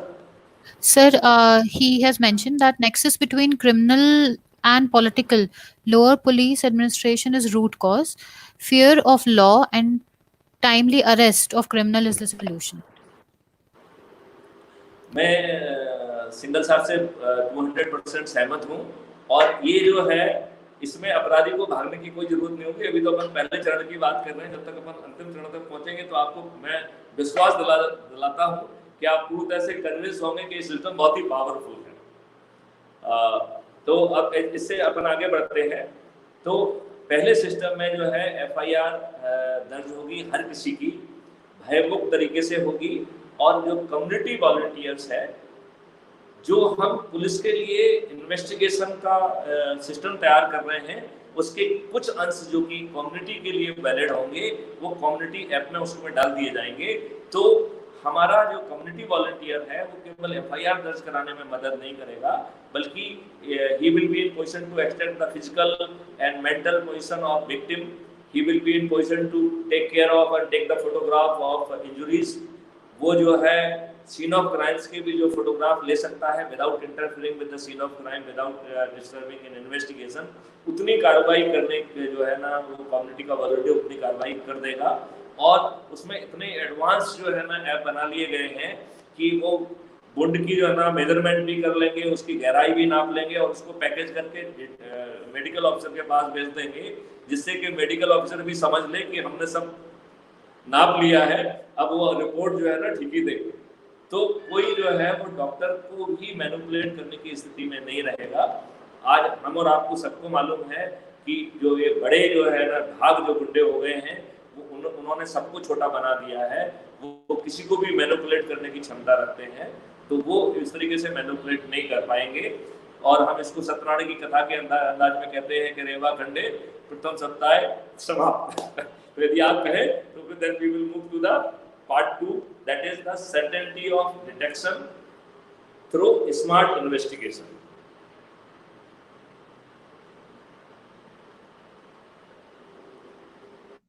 तो यदि और कोई question नहीं है तो हम part 2 पे जाते हैं, certainty of detection through smart investigation। तो इन्वेस्टिगेशन के 3 हिस्से होते हैं। एक होता है जो हम सीन ऑफ क्राइम से पकड़ते हैं, दूसरा हिस्सा होता है जो हिस्टोरिकल क्राइम से हमको मिलता है कि हमें मालूम है कि पुराने क्रिमिनल कहाँ रह रहे हैं, स्पॉट कहाँ हैं, और उसमें लिंकेजेस क्या हो सकती है, हमें उसकी मॉडस ऑपरेंडी मालूम होती है। तो उससे हम जो है ना बहुत सारी चीज़ों को इंक्लूडिंग वो किस वाहन से आया है, किस रूट से आया है, यहाँ तक एक्सट्रैक्ट करने की क्षमता हम आज विकसित कर चुके हैं। This capacity we have already developed. तो हम जो है रियल टाइम बेसिस पे ना केवल पुलिस को, हम अपने विवेचक को ना केवल अच्छी विवेचना में मदद कर पाएंगे, हम उनको वो चीजें भी वहां से सीज कर पाएंगे जो वो अपनी नंगी आंख से नहीं देख पाता है। हम इसके लिए ड्रोन बेस्ड और रोबोटिक बेस्ड सपोर्ट के लिए भी सिस्टम तैयार कर रहे हैं, लेकिन हमारा इसमें पक्का सोचना है कि ये चीजें हम पुलिस को नहीं देंगे। यदि हम ये चीजें पुलिस को दे देंगे तो वो पुलिस के स्टोर रूम की शोभा बढ़ा देंगे। मैं एक कहानी सुनाता हूँ। जब मैं प्रोफेशनल था और हमने अपना इन्वेस्टिगेशन एक किट बना हुआ था, उस समय एक तभी नया बनाया गया था, तो हमने वो मांगा कि भाई इन्वेस्टिगेशन किट कहाँ है, तो उसने निकाल के बड़ा अच्छे से उसने उसको लपेट के बड़े सजो के रखा हुआ था। उसने उसको बाहर निकाला और उसने कमेंट किया कि साहब ये बॉक्स दूसरी बार खुल रहा है। इसके पहले ऋषि कुमार शुक्ला साहब भी यहाँ पर प्रोफेशनल आईपी ऑफिसर ट्रेनिंग में आए थे, तो उन्होंने खोला था और अब आप खोल रहे हैं।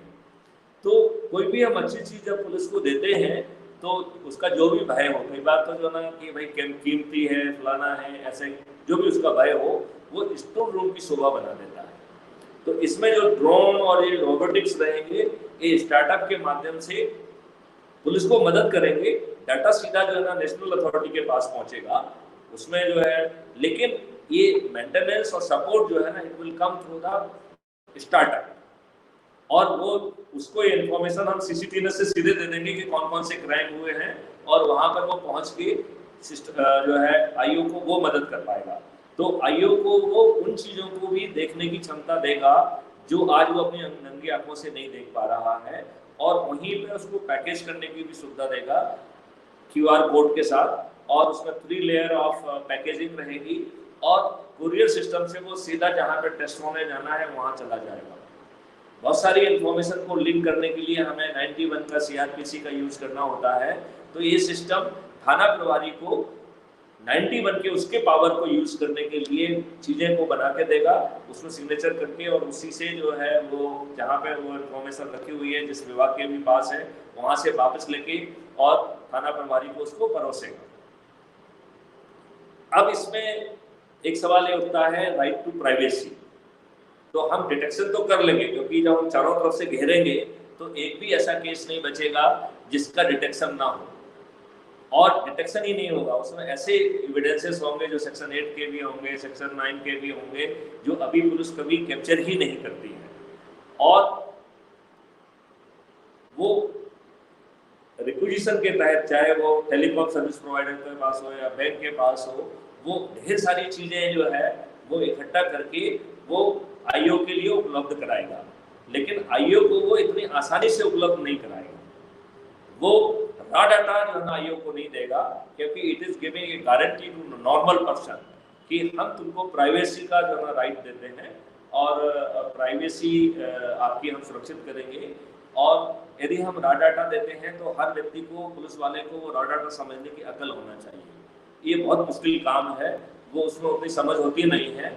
तो ये समझ को से उसको दूर रखते हुए उसको हम इन्वेस्टिगेशन लीड उस भाषा में देंगे जो वो समझता है, और उसी के साथ में एक कंप्लायंस मॉड्यूल लगा रहेगा जो कि कंप्लायंस को मॉनिटर करेगा, और उसी के हिसाब से उसकी परफॉर्मेंस को आकलन करके परफॉर्मेंस की ग्रेडिंग देगा। बाद में यही ग्रेडिंग जो है ना एसीआर में कन्वर्ट होगी।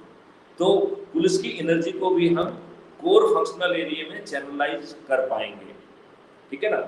दूसरा, ये डाटा जो है it will not B, raw data will not be shared with the police. अभी आपको मालूम है, आप लोग लॉ फील्ड से हैं, आप जानते हैं कि एफआईआर, स्टेटमेंट, ये सब चीज़ें जो है चाहे वो पुलिस के लोअर फंक्शनरी के कारण हो या कोर्ट के लोअर फंक्शनरी के कारण हो, आज डिफेंस लॉयर के पास पहुंच जाते हैं। मानते हैं आप कि नहीं? Do you agree with this? तो जो वाइटल डाटा है जो पुलिस को इन्वेस्टिगेटिव पावर के तहत मिल गया है, उसको भी हम सिटीजन की प्राइवेसी के बतौर हम उसको सेफगार्ड करना चाहते हैं। इसलिए हमने नेशनल अथॉरिटी में 2 प्रावधान डाले हैं, 2 कानून बनाए हैं, और उसमें हमने ये बात कही है कि यदि जो है इनसाइडर व्यक्ति जिसको नॉर्मल कोर्स ऑफ बिजनेस जो है ना मेंटेनेंस के नाम पे या उसको सिस्टम में अंदर जाने की जो है ना उसको क्षमता है, वो व्यक्ति भी जो है यदि उस इंफॉर्मेशन को अल्टीरियर पर्पज के लिए यूज करता है तो वो एक संज्ञेय अपराध होगा, उसमें मिनिमम 7 साल की सजा होगी, और उसमें बेल प्रोविजन भी बहुत मुश्किल होंगे। और ऐसे ही यदि कोई व्यक्ति जो सो कॉल्ड एथिकल हैकर और फलाना हैकर, हमें किसी एथिकल हैकर की जरूरत नहीं है। यदि कोई हमसे जुड़ना चाहता है और इन्वेस्टिगेशन में हमारे प्रयासों को और अच्छा करना चाहता है, they are all welcome. But we don't care for the ethical hacker, because ethical hacker का में भी हम कानून में वो प्रावधान कर रहे हैं जैसा कि हमने इनसाइड ट्रेडर और इनसाइड ऑफिसर के लिए किया है कि यदि वो उसको अल्टरनेट यूज में करेगा तो he will land in jail for 7 year. तो उसी तरीके के सो कॉल्ड एनीबडी, चाहे वो इथिकल हो, अनइथिकल हो या अदरवाइज हो, यदि वो ऑफेंस करे जो है, यदि वो एक्सेस करने की कोशिश करेगा तो that itself will be a crime and such person will land in jail minimum for 7 year and जिसमें उसको आसानी से बेल भी नहीं मिलेगी। हमने ऐसे ओनली प्रोएक्टिव इंजन डिजाइन कर लिए हैं जो रियल टाइम बेसिस पे उनके एविडेंस को ऑलरेडी कैप्चर कर रहे होंगे, तो ऐसे लोगों को डिटेक्ट करना तो छोड़िए, उनको जेल भेजने में भी हमें बहुत बिल्कुल देरी नहीं लगने वाली है। इस तरीके का सिस्टम हम जो है क्रिएट कर रहे हैं for the certainty of detection. और जब इस सर्टेनिटी ऑफ डिटेक्शन की हम बात कर रहे हैं तो हम इसको एविडेंस को, चूंकि हम इतने सारे एविडेंस इकट्ठे कर पाएंगे कि हम उन सभी एविडेंस को कोर्ट में नहीं परोसना चाहेंगे। यदि हम उन सब एविडेंस को कोर्ट में परोसेंगे तो कोर्ट को बहुत लंबा समय लगेगा। तो हमारा सिस्टम कहेगा कि हमारे पास 1000 एविडेंस है, ये 15 evidence is good enough for proving the case, तो 15 अपॉन 1000 ऐसा लिख के वो उसको कोर्ट को भेजेगा और कोर्ट से कहेगा कि यदि आपका इन 15 एविडेंस से पेट नहीं भर रहा है तो आप कारण लिखिए और बटन दबाइए, हम नेक्स्ट सेट ऑफ एविडेंस आपको भेज देंगे। तो आप इस बात से संतुष्ट हो गए होंगे कि certainty of conviction would be a reality। अब certainty of conviction कैसे होगी? क्योंकि हर एविडेंस के साथ हम 3 सर्टिफिकेट रियल टाइम बेसिस पे क्रिएट कर रहे हैं। सर्टिफिकेट ऑफ इंटीग्रिटी, तो जहां पर टेक्नोलॉजी हैंकी पैंकी की इजाजत भी देती है, that technology will not be having opportunity to do hanky panky। जैसे हमने जो सिस्टम डेवलप किया है, यदि हम अपने इलेक्शन में जो अपनी वोटिंग मशीन है जो हम उसमें यूज कर देंगे, तो यदि हमारी मशीन्स वल्नरेबल भी होंगी तो भी nobody will have the opportunity to play with the voting machine। मैं अपने स्टेट इलेक्शन कमीशन के पास गए थे तो उन्होंने कहा मैथिली ये तो मेरी प्रायोरिटी नहीं है, मेरे बैचमेट ही थे। तो मैंने कहा चलिए अब हमको कोरोना के बाद समय मिलेगा तो I will go to the chief election commissioner and I will say I have developed something, यदि आप इसको अप्लाई कर देंगे तो हमारे चुनाव और भी निष्पक्ष हो जाएंगे। जो अभी बहुत सारे आरोप प्रत्यारोप लगाने की जो है ना विपक्ष कोशिश करता है, उसकी जगह नहीं दी जाएगी। ऐसा सॉफ्टवेयर हम पिछले साल ऑलरेडी डेवलप कर चुके हैं, we have already developed it, it is ready with us. So हम इलेक्शन कमीशन के पास भी जाएंगे और उसी तरीके का जो है नई सॉफ्टवेयर है जो कि इंटीग्रिटी सर्टिफिकेट ऑफ इंटीग्रिटी देगा, जहां पर टेक्नोलॉजी कुछ हैंकी पैंकी भी परमिट करती है, that technology will not be having opportunity to do any hanky panky with it, right. Then second उसमें रहेगा सर्टिफिकेट ऑफ एडमिसिबिलिटी। तो फिर जो है 65B के तहत एडमिसिबिलिटी का सर्टिफिकेट भी सिस्टम क्रिएट करेगा। एंड देन एविडेंस जहां भी मूव कर रहा है उसके हिसाब से उसको जो है ना पैकेज करके certificate of chain of custody भी उसको दिया जाएगा। तो इन 3 सर्टिफिकेट के साथ जो है सभी एविडेंस लगभग इनफेलिबल हो जाएंगे कोर्ट ऑफ लॉ में। तो यदि हमारे पास ढेर सारे एविडेंस हैं और वो इन 3 सर्टिफिकेट के साथ पैकेज्ड हैं, तो कोर्ट में कन्विक्शन ना मिले या तो ऐसा संभव ही नहीं होगा, क्योंकि कोर्ट को इतनी ज़्यादा मदद कर दी जाएगी कि वो अपने केसेस को प्रॉम्प्टली डिस्पोज ऑफ भी कर पाएंगे और ये भी कर पाएंगे। डिस्ट्रीब्यूटेड जो है वीडियो कॉन्फ्रेंसिंग के थ्रू ट्रायल करने का भी एक हम सिस्टम डेवलप काफ़ी कुछ कर लिए हैं, उसको हम डिफाइन कर रहे हैं। तो हम कोर्ट की भी मदद करेंगे, हमने ये बीड़ा उठा लिया है कि हम पुलिस की मदद करेंगे, कम्युनिटी की मदद करेंगे, सबकी मदद करेंगे और देश की मदद करेंगे। तो there will be conviction of certainty of conviction. हम अब तीसरे चरण पर पहुंच गए हैं। इसमें कोई क्वेश्चन हो तो पूछा जाए। हिमांशु। यस सर, क्वेश्चन इसमें एक छोटा क्वेश्चन था, काफी समय से मन में था और आई थिंक हमारे जो साथ के लोग हैं कौस्तुभ और विधि सक्सेना जो कि शायद इस समय नहीं आ पा रहे हैं लिमिटेशन होने के कारण स्क्रीन से, उनका ये क्वेश्चन आ रहा था सर कि जिस तरीके से हम देख रहे हैं, आपने अथॉरिटी के बारे में बताया कि जो नेशनल लेवल पे जो अथॉरिटी बनेगी और जो रीजन लेवल पे अथॉरिटी बनेगी, तो क्या ये जो टर्म अथॉरिटी है ये टर्म क्या सर स्टेट के पावर को इंक्रोच करेगा?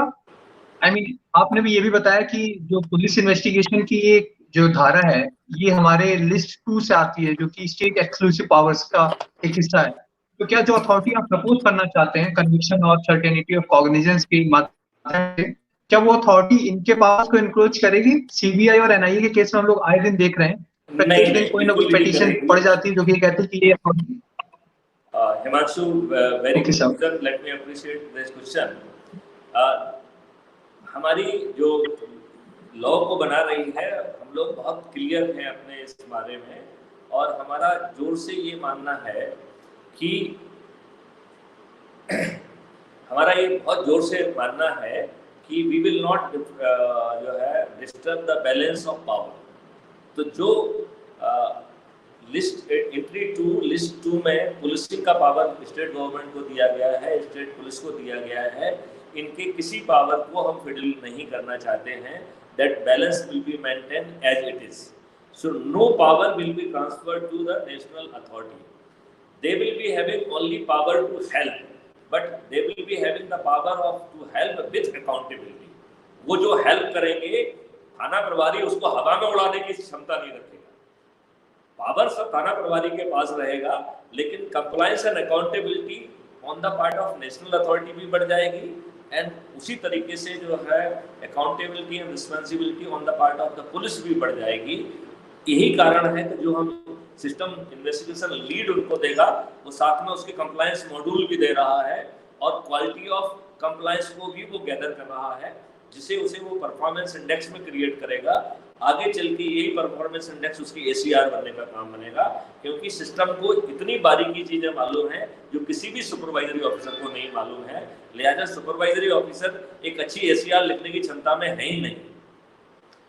मैं जो है ना एज SP जब मैं ACR लिखता था तो मुझे कई बार जो है उस अधिकारी का चेहरा भी याद नहीं आता था जिसकी मैं ACR लिख रहा था।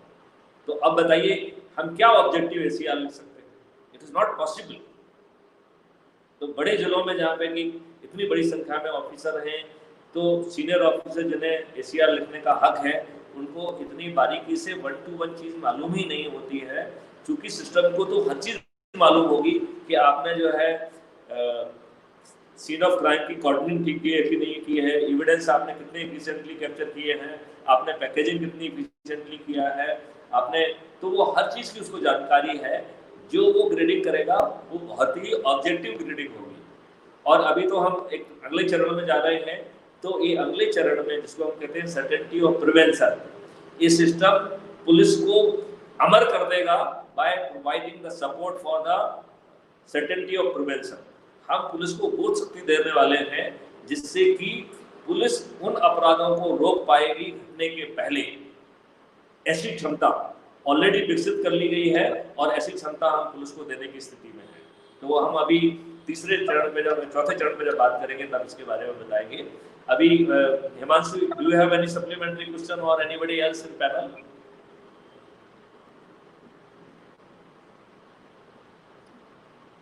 महेंद्र सर।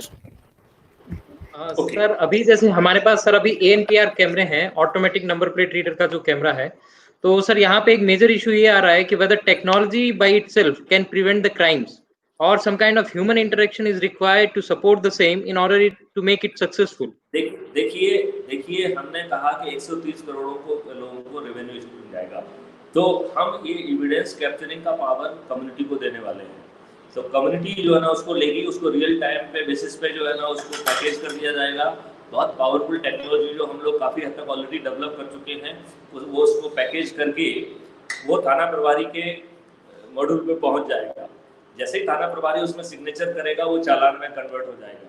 चालान जो है बैकएंड इंजन आइडेंटिफाई करेगा कि इसका कल्प्रिट कौन है, और उसके पास वो चालान पहुंच जाएगा। उसके नीचे लिंक लगी रहेगी, उससे लिंक से वो पेमेंट कर पाएगा, और पेमेंट करते ही आधा पैसा जो है ट्रेजरी में चला जाएगा, आधा पैसा वो it will be flowed back to that volunteer who has captured that evidence. जैसे ही हम इतना हैवी इंसेंटिव दे पाएंगे, हमारी पूरी जो 130 करोड़ लोग जो पुलिस वाला हम कह रहे हैं वो सही मायने में पुलिस वाले हो जाएंगे, फिर कानून का वायलेशन कहीं नहीं होगा। अभी जो है रूल ऑफ हम कहते हैं we violate more frequently rules, because rule का पालन कराने वाली जो मशीनरी है वो इतनी बिजी है कि वो बहुत ही छोटे हिस्से पे ध्यान दे पा रही है। यदि हम ये पावर इनको दे देंगे तो लोगों को जो है ना एक रेवेन्यू स्ट्रीम भी मिलेगी, शासन को इतना पैसा मिलेगा जो वो अभी तंबाकू और ये सब दारू वगैरह बेच के नहीं कमा पा रहे हैं, वो हमारे चालान से उससे ज्यादा पैसा आ जाएगा और इसमें कोई गड़बड़ी की स्कोप ही नहीं रहेगी। आप चिंता मत करो। इसलिए वो टेक्नोलॉजी को हमने इन सब चैलेंजेस को दूर करने के लिए ही टेक्नोलॉजी को खुद डेवलप करने का ठेका लिया है और हम उस टेक्नोलॉजी को बहुत अच्छे ढंग से डेवलप कर पा रहे हैं और ये हमारे छोटे छोटे बच्चे ही उसको डेवलप कर रहे हैं। I am really proud of them. Sir, जैसे सर ने महेंद्र सर ने बात करी कि जो चालान से बेसिस हैं जिन क्राइम्स के, वो तो बहुत इजीली हैंडल हो सकते हैं इससे, लेकिन जब हम ग्रेवर ऑफेंसेस पे आते हैं जैसे मर्डर हुआ या कोई ऐसी टाइप की, वो तो ऑफेंस को इन्वेस्टिगेट करना पुलिस की जिम्मेवारी है जी, और पुलिस की मदद के लिए हम जो है smart investigation app, drone, robots और जो है रिक्विजिशनिंग सिस्टम, और इसमें हम बहुत जल्दी कम्युनिटी और की पार्टनरशिप ला रहे हैं, बल्कि स्टार्टअप लाएंगे जिससे कि पूरे सिस्टम में जहां जहां गैप्स हैं वहां पे सीसीटीवी और आईओटी डिवाइस का जाल बिछा दिया जाएगा, तो वो सब चीज कैप्चर कर पाएंगे। कल तो हम ये फिल्म दिखाने की स्थिति में होंगे कि अपराधी कैसे घर से निकला, कैसे इसने अपराध किया, कैसे घर वापस गया, इस तक की हम फिल्म दिखाने की स्थिति में होंगे। सर आपको लगता है सर स्टेट गवर्नमेंट के पास इस तरह के जो फिल्म होगी वो एनिमेटेड फिल्म होगी। जी प्लीज सर, आपको लगता है स्टेट गवर्नमेंट के पास सर इस तरह के फाइनेंशियल रिसोर्सेज हैं कि इस तरह का इंफ्रास्ट्रक्चर हम डेवलप कर पाएंगे? यदि हम जो है आपसे कुछ मांग ही नहीं रहे हैं, हमारे स्टार्टअप जो है ना खुद कर देंगे, आप उनको सर्विसेज का चार्ज दे दीजिए, वो आपकी पुलिस से सस्ता पड़ेगा। सर मतलब ये पीपीपी पे चलेगा, मतलब प्राइवेट एंड पब्लिक दोनों के साथ चलेगा क्या मॉडल? क्राइम फ्री भारत जो है हजारों की संख्या में स्टार्टअप बच्चों के पैदा कर रहा है और वो जो है हर किसी को end to end service provide करेंगे, पुलिस को भी, किसानों को भी, बिजनेसमैन को भी, आम आदमियों को भी, सीनियर सिटीजन को भी, हर किसी को एंड टू एंड जो है ना सर्विसेज देंगे। वो आपका रिजर्वेशन कराने से लेके आपके घर पे ग्रोसरी पहुंचाने तक की भी एंड टू एंड सर्विस आपको देंगे। इसके बाद आपको किसी अन्य ऐप की जरूरत नहीं होगी। या आपको जो एक कम्युनिटी ऐप है इसके 4 फैसेट होंगे। एक में सिक्योरिटी फैसेट है, सेकंड है आपकी जनरल नीड को पूरा करना है, नंबर तीसरा जो है ना आपकी निश नीड, जो आप बिजनेस कर रहे हैं उस बिजनेस की वो नीड, जैसे जो करिए हाथ ठेला है और हाथ ठेले वाले को ठेला चाहिए तो ये ऐप उसको वो ठेला दिलाने में मदद करेगा। मतलब इस तरीके का जो है ना, यदि किसान है तो उसको बीज दिलाने में मदद करेगा, बीज उसके घर पे पहुंचेगा, ट्रैक्टर ट्रॉली उसके घर पे पहुंचेगी, हार्वेस्टर उसके घर पे पहुंचेगा और उसको बेस्ट प्राइस दिलाने का भी काम यही सिस्टम उनके साथ करेगा और पैसे भी वो लास्ट में लेगा। जब जो है उसकी फसल कट जाएगी तो तब उसका पैसा लिया जाएगा। माननीय प्रधानमंत्री जी ने बहुत अच्छा काम किया, नियमों को थोड़ा सा बदल दिया है, तो now we can take the agriculture produce to the best market. तो हमारा सिस्टम जो है उनको उस बेस्ट मार्केट में ले जाके बेस्ट प्राइसेस दिलाएगा। अभी तो मंडी में वो जाते हैं तो चारों तरफ से लोग उसके ऊपर तूप पड़ते हैं कि कैसे उसका खून चूसा जाए, और हम चाहे कितनी भी अच्छी स्कीम लेके आ जाए उसमें तो रेंट सीकिंग बिहेवियर रहेगा ही रहेगा। हमारे माननीय मुख्यमंत्री जी जो है ना भाव अंतर वाली बड़ी अच्छी स्कीम लेके आए, लेकिन हमारे दुष्ट अधिकारियों ने ट्रकों में जो है ना माल आया। भैया कौन सा किसान ऐसा है जो ट्रकों में माल लेके आता है? लेकिन हमारे विद्वान जो है ना अधिकारियों को ये बात दिखाई नहीं दी, तो वो अधिकारियों को तो वही चीज दिखती है जो दिखना चाहिए। तो ये सिस्टम जो है it will be much more powerful, it will be helping all 130 crore people. We will make this country milk rich, we will make this country green, herbal, nutrition rich, milk, medicine free, healthy. तो हमारे जो अस्पताल होंगे वो medico tourism के काम आएंगे, क्योंकि हमारे देश की जनता तो एकदम स्वस्थ रहने वाली है। हमारे देश की जनता तो एकदम चकाचक स्वस्थ रहने वाली है, क्योंकि ना वो मिलावटी दूध होगा, ना मिलावटी सब्जियां होंगी, ना जो है ना वो मुर्गियों में इंजेक्शन लगे हुए अंडे होंगे। ये सब जो है संभावनाएं खत्म कर दी जाएंगी हम ऐसे भारत को निर्माण करने की दिशा में बहुत तेजी से बढ़ रहे हैं और मुझे अपने छोटे छोटे बच्चों पे जो है गर्व है कि वो चीज़ कर पा रहे हैं और बहुत सारी जगह तो हम ये महसूस करते हैं कि वो मेरी सोच से भी आगे निकलते हैं, तो मेरा एकदम दिल बहुत प्रसन्न हो जाता है जब मैं देखता हूँ कि हमारे छोटे छोटे बच्चे वो बड़ा काम कर पा रहे हैं जो बड़ी बड़ी इंडस्ट्री नहीं कर पा रही है। लेट मी प्रॉमिस, मैं बड़ी बड़ी इंडस्ट्रीज का हमने सब चीज़ अध्ययन किया है, हमारे ये छोटे बच्चे इतने बड़े काम कर पा रहे हैं जो ये बड़ी बड़ी इंडस्ट्रीज जो है वो नहीं कर पा रही हैं। बड़ी बड़ी कंपनी खोल के छोटे से काम के एग्जॉर्बिटेंट पैसे तो ले रही हैं लेकिन काम बड़ा नहीं कर रही हैं। तो ये हमारे छोटे छोटे स्टार्टअप बड़े बड़े काम करेंगे और आपको end to end services provide करेंगे। आपको अपनी बात का जवाब मिला कि नहीं मिला? आप मुझे दोबारा ग्रिल करिए यदि आपको लगता है कि आपको अपने प्रश्न का जवाब नहीं मिला है। प्लीज ग्रिल मी यदि आपको लगता है कहीं हमने आपका प्रश्न का जवाब नहीं दिया है। आप बिल्कुल नहीं सर, मुझे मिल गया है सर। हाँ? सर मैं नहीं करूंगा सर। ओके, तो अब हम इस बात पे कन्विंस हो चुके हैं कि there will be certainty of conviction. अब हम चौथे चरण पे आते हैं, सर्टेनिटी ऑफ प्रिवेंशन।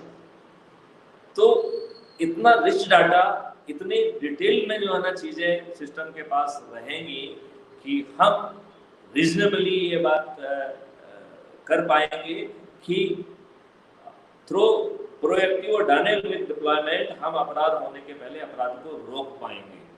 जो पहले कुछ लोग कहते थे ना कि पुलिस को सब मालूम होता है, पहले मालूम रहता हुआ नहीं रहता हुआ, अब पुलिस को सब मालूम है। And we will tell before कि यहाँ पहुँचो, यहाँ 8 से 9 बजे रहोगे, आगे जब वहाँ पहुँच जाओगे तो 9 बजे कहीं दूसरी जगह उसको भेज दिया जाएगा। That system will decide on the real time basis based on the various input which it will be receiving. तो वो इनपुट एनालाइज करके रियल टाइम बेसिस पे पुलिस को पुश किया जाएगा और पुलिस 8 घंटे से ज़्यादा पुलिस को ड्यूटी नहीं करना पड़ेगी और वो 8 घंटे की ड्यूटी में वो चमत्कार करेंगे जो अभी 12 और 18 घंटे की ड्यूटी में नहीं हो पा रहे हैं। तो हमारी पुलिस डिस्ट्रेस भी रहेगी, हमारी पुलिस जो है वो उसका मॉरल बहुत हाई रहेगा, उसको 10% काम करके 100% सफलता मिलेगी। जब वो पुलिस वाला रोड से निकलेगा तो लोग उसके सम्मान में खड़े होकर उसको सल्यूट करेंगे। और ऐसी पुलिस जो है, जैसे कि आप कहते हैं कि आर्मी निकलती है तो ताली बजाएं, उससे ज़्यादा तालियां जो है ना पुलिस वालों के लिए बजाई जाएंगी। और ऐसी पुलिस को हर कोई जो है ना पूजेगा जो कि 100% अपराध को डिटेक्ट करके और कन्विक्शन कराने की स्थिति में है। तो अब सवाल है कि यदि हमने प्रिडिक्ट भी कर लिया और हम डिप्लॉयमेंट कर से उसको प्रोएक्टिव और डायनामिक डिप्लॉयमेंट से हम उसे रोकना चाहते हैं, तो क्या ये संभव है? तो किसी ने मुझसे पूछा कि आपके पास इतनी पुलिस है, आपके थाने में तो मुझे मालूम पड़ा कि 128 का बल होता है, तो आप थाने को क्या रखाएंगे और उसको क्या करेंगे और समन्स वारंट की तामीली क्या करेंगे? इससे आप प्रिवेंशन के लिए आपके पास आदमी कहाँ है? तो फिर मैंने उनको याद दिलाया कि शायद आप भूल रहे हैं कि हमारे पास 130 करोड़ पुलिस वाले हैं। जहाँ पे हमें पुलिस बल की कमी होगी वहाँ हम अपने वॉलंटियर्स को जो है प्रोएक्टिवली डिप्लॉय करेंगे और हम उसको उसका रेवेन्यू स्ट्रीम भी देंगे।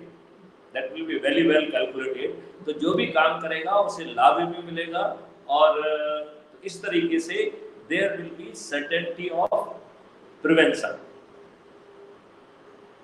सर्टेनिटी ऑफ प्रिवेंशन के ऊपर कोई प्रश्न पूछना चाहते हैं आप लोग? सर एक ही क्वेश्चन है इस चीज़ को लेके कि अगर हम प्राइवेट लोगों को भेजेंगे कि वो क्राइम के बारे में देखें या एविडेंस कलेक्ट करें या दूसरी चीज़ें करें, तो लायबिलिटी किसके ऊपर प्लेस होगी? अभी अगर कोई भी गलती आपने ध्यान से नहीं सुना है। हमने कहा कानून ने ये जिम्मेदारी उसके ऊपर 39 सेक्शन के तहत ऑलरेडी सौंपी हुई है। हमने अपने रक्षा समिति एक्ट के तहत भी ये जिम्मेदारी पब्लिक में सौंपी हुई है। हम उसको ट्रेनिंग की बात भी पहले कर चुके हैं और हमने उसको स्पेशल पुलिस ऑफिसर के तहत प्रोटेक्ट करने की बात भी पहले करी है। तो मेरे ख्याल से उसको वो protection as a special police officer already available होगा। सो वो ना तो नौसिखिया होगा, वो मोटिवेटेड भी होगा, उसको उसके लिए पैसा भी मिलेगा। सो he will be a trained person. Sometimes they might be doing a better job than our policemen.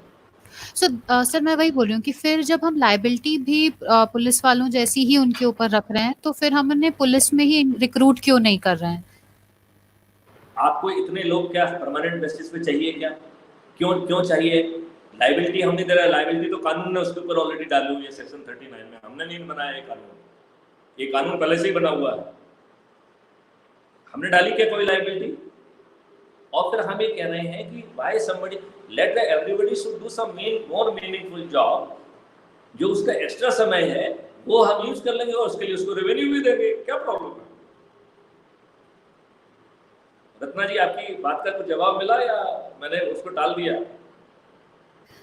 Sir क्योंकि अगर हम क्रिमिनल लॉ में देखें तो अगर किसी भी पुलिस वाले की कोई गलती होती है या कोई इन्वेस्टिगेशन में गलती हो या किसी दूसरे रीजन से गलती हो, तो हम स्टेट को उसकी रिस्पॉन्सिबिलिटी देते हैं कि स्टेट उसकी जगह पे कॉम्पनसेट करेगा। आप ये लेकिन बताइए कि पुलिस वाले की गलती के कारण जो है ना, किस पुलिस वाले का कुछ हो रहा है, स्टेट का क्या हो रहा है, और स्टेट जो है ना अपनी सॉवरेन रिस्पॉन्सिबिलिटी को पूरा कर पा रहा है क्या नहीं कर पा रहा है, और यहाँ गलती क्यों होगी? यहाँ पे सपोर्ट करने के लिए इतना पावरफुल सिस्टम है। वो कह रहा है कि inferior investigation will not be a choice to the police. हम इतना ज्यादा उसको सपोर्ट कर देंगे कि वो अच्छा ही इन्वेस्टिगेशन करेगा। वही सिस्टम जो है ना, कम्युनिटी को भी थोड़ा सा, community will not B replacing police, community will be just supplementing the effort of police. वो सिर्फ उस काम को जो है ना उनसे पुलिस से लेगी जो कि पुलिस से आसानी से लिया जा सकता है। Core responsibility will be of the police. तो investigation of the crime is the core responsibility of the police. Nobody is taking that. We already said कि हम कोई पावर में कहीं पे कोई छेड़खानी नहीं कर रहे हैं। हम किसी को ना पावर दे रहे हैं ना किसी को कोई पावर ले रहे हैं, ठीक है ना। हम सिर्फ जो एग्जिस्टिंग कानून और प्रावधान है उसके तहत सबको शक्ति दे रहे हैं, चाहे वो पब्लिक का आदमी हो उसको भी शक्ति दे रहे हैं, पुलिस वाले को भी शक्ति दे रहे हैं। और पुलिस वालों को तो एक बात हम और कह रहे हैं कि हम आपको टेक्निकल चीज़ों से ला देंगे नहीं, आपको डिस्ट्रेस करेंगे, आपको पका पकाया चीज़ आपके जो भाषा में समझ में आता है वो आपको देंगे, आपको उसको कैप्चरिंग करने में भी आपकी मदद करेंगे। जो चीज़ किसी दूसरे विभाग से आना है उसका रिक्विजिशन हम ही बना के आपके सिग्नेचर के लिए दे देंगे आपको। आप अपना डिजिटल सिग्नेचर मानिए, उसको मॉनिटरिंग की जिम्मेवारी भी हमारी है। तो कल आपसे कोई ये भी नहीं पूछेगा कि सामान क्यों नहीं आया है। एक हमारे विद्वान व्यक्ति ने कहा कि साहब यदि 91 में जो है ना उसने आपको नहीं दिया तो आप क्या कर लेंगे? तो हमने कहा कि आप बगल के सेक्शन भी पढ़ लीजिए, 91 के बाद 93 भी है, 94 है भी है। तो हमारे पुलिस जो है हनुमान की तरह जाएगी, और जैसे हनुमान को समझ में नहीं आया कि संजीवनी कैसी होती है तो वो पहाड़ उठा के ले आए, तो ऐसे ही हमारे पुलिस वाले को समझ में नहीं आएगा तो जितना उनको कचरा पटला वहाँ पर समझ में आएगा सबको उठा के लेके जो है ना वो ला के पटक देंगे टेक्निकल टीम के सामने। टेक्निकल टीम उसमें से संजीवनी जो है ना वैद्य जैसी निकाल लेगी। सो पुलिस उतनी अक्षम नहीं है। आज हम ना तो 91 का सीधा ढंग से यूज करते हैं। देखिए मैं एक कहानी सुनाता हूँ आपको। जब मैं एसपी मंडला था तो हमारे प्रोडेसेसर गिरधारी लाल नायक साहब ने बहुत अच्छा काम किया और ढेर सारे ऑफेंस जो है, और कलेक्टर ने भी अच्छा काम किया, वो उन्होंने पुलिस को भेजे और पुलिस ने उस पर एफआईआर दर्ज की। अब उसमें तब तक मेरा ट्रांसफर हो गया, मैं वहाँ पहुँच गया, तो मैं जो है कलेक्टर को डीओ लेटर लिखूँ कि भाई आपके कहने पे एफआईआर दर्ज हुई है, आप इसमें हमको डॉक्यूमेंट अवेलेबल कराइए। मेरे लेटर पे जो है कलेक्टर मंडला थी वो कमिश्नर इंडस्ट्रीज को चिट्ठी लिखें, तो उन्होंने, चूंकि मैं उनको बहुत पत्र लिख रहा था तो उन्होंने भी बहुत सारे पत्र कमिश्नर इंडस्ट्री को लिख दिए। तो कमिश्नर इंडस्ट्रीज ने उनको बुला के बहुत डांटा और वो इतनी दुखी हो गई कि उन्होंने कहा कि देखिए क्राइम आपके जो है ना जनरल मैनेजर इंडस्ट्रीज ने किया है, मैंने क्राइम नहीं किया। I am the district collector, I am the district magistrate of the district. इस भाषा में आप हमसे बात नहीं कर सकते और मैं जा रही हूँ। और वो ये कह के वहाँ से चल दी। लौट के आके बड़ी दुखी थी, उन्होंने मुझे फ़ोन लगाया कि एसपी साहब आई एम सॉरी, ये बात हुई है, मैं आपकी मदद नहीं कर पा रही हूँ, मैं बहुत दुखी हूँ। मैंने कहा मैडम आज के बाद एक भी डीओ लेटर आपके पास नहीं पहुँचेगा। फिर हमने अपना समस्या का निदान 91 में खोजा, एक जो है उर्दू वाली किताब खोजी और फिर हमने 91 का जो ऑर्डर है उसका नाम दिया हुक्मनामा। 91 के तहत जो है ना हुक्मनामा, और फिर उसमें लिखा गया कि सो एंड सो आपको हुक्म दिया जाता है कि ये दस्तावेज लेके इतने बज के इतने बजे मंडला पहुंचिए, नहीं तो जो है आपके विरुद्ध इन धाराओं के तहत कार्रवाई की जाएगी। और एक सबसे जूनियर प्रोबेशनरी सब इंस्पेक्टर को लेके उसको भेज दिया उसके पास। तो वो गया, उसने सलूट मार के उनके सामने कमिश्नर इंडस्ट्री जिन्होंने कलेक्टर साहब को डांटा था उसके सामने वो रख दिया कि साहब ये हुक्मनामा है। उन्होंने उसको बिठाया, चाय वाय पिलाई और अपने अधीनस्थ को बुलाया, बोले ऐसे साहब आए हैं, इनको दिखा दो, इनको जो जो चाहिए हो सब चीज कर लेने दो। वो ढेर सारे बस्तों में ढेर सारा वो हनुमान जैसा जो है वो उसको पूरा सीज करके लेके आया और मुझसे बोला सर मुझे जितना समझ में आया उतना तो मैं ले आया हूँ, यदि आपको और कुछ चाहिए हो तो मुझे दोबारा भेजिएगा, मैं दोबारा ले आऊंगा। ये होता है कानून का पावर। हम 91 का भी फ्रीडम से उपयोग नहीं करते हैं और यदि हम 91 रेड विथ 92 और 94 पे 93 94 पर चले जाएंगे तो ये जो बदमाशी करने वाले हैं, जो प्रेशर देने वाले हैं, उनकी रूहें कांप जाएंगी। कानून अपना सही कलर नहीं दिखा रहा है, ये बौने चरित्र के लोग ज्यादा बड़े हो गए हैं, कानून उनके सामने छोटा हो गया है। यदि सही समय पे हम नहीं जागे तो रूल ऑफ लॉ खत्म हो जाएगा। रत्ना जी, आपको अपने प्रश्न का कुछ जवाब मिला? यस और नो? जी सर। Okay, great. तो अब जो है सवाल उठता है कि लेट्स प्रिज्यूम कि सब हमारे पास कम्युनिटी वॉलंटियर्स हैं और हमने उनको डिप्लॉय करके सभी अपराधों को रोक लिया, तो क्या भारत जो है वो अपराध मुक्त हो जाएगा?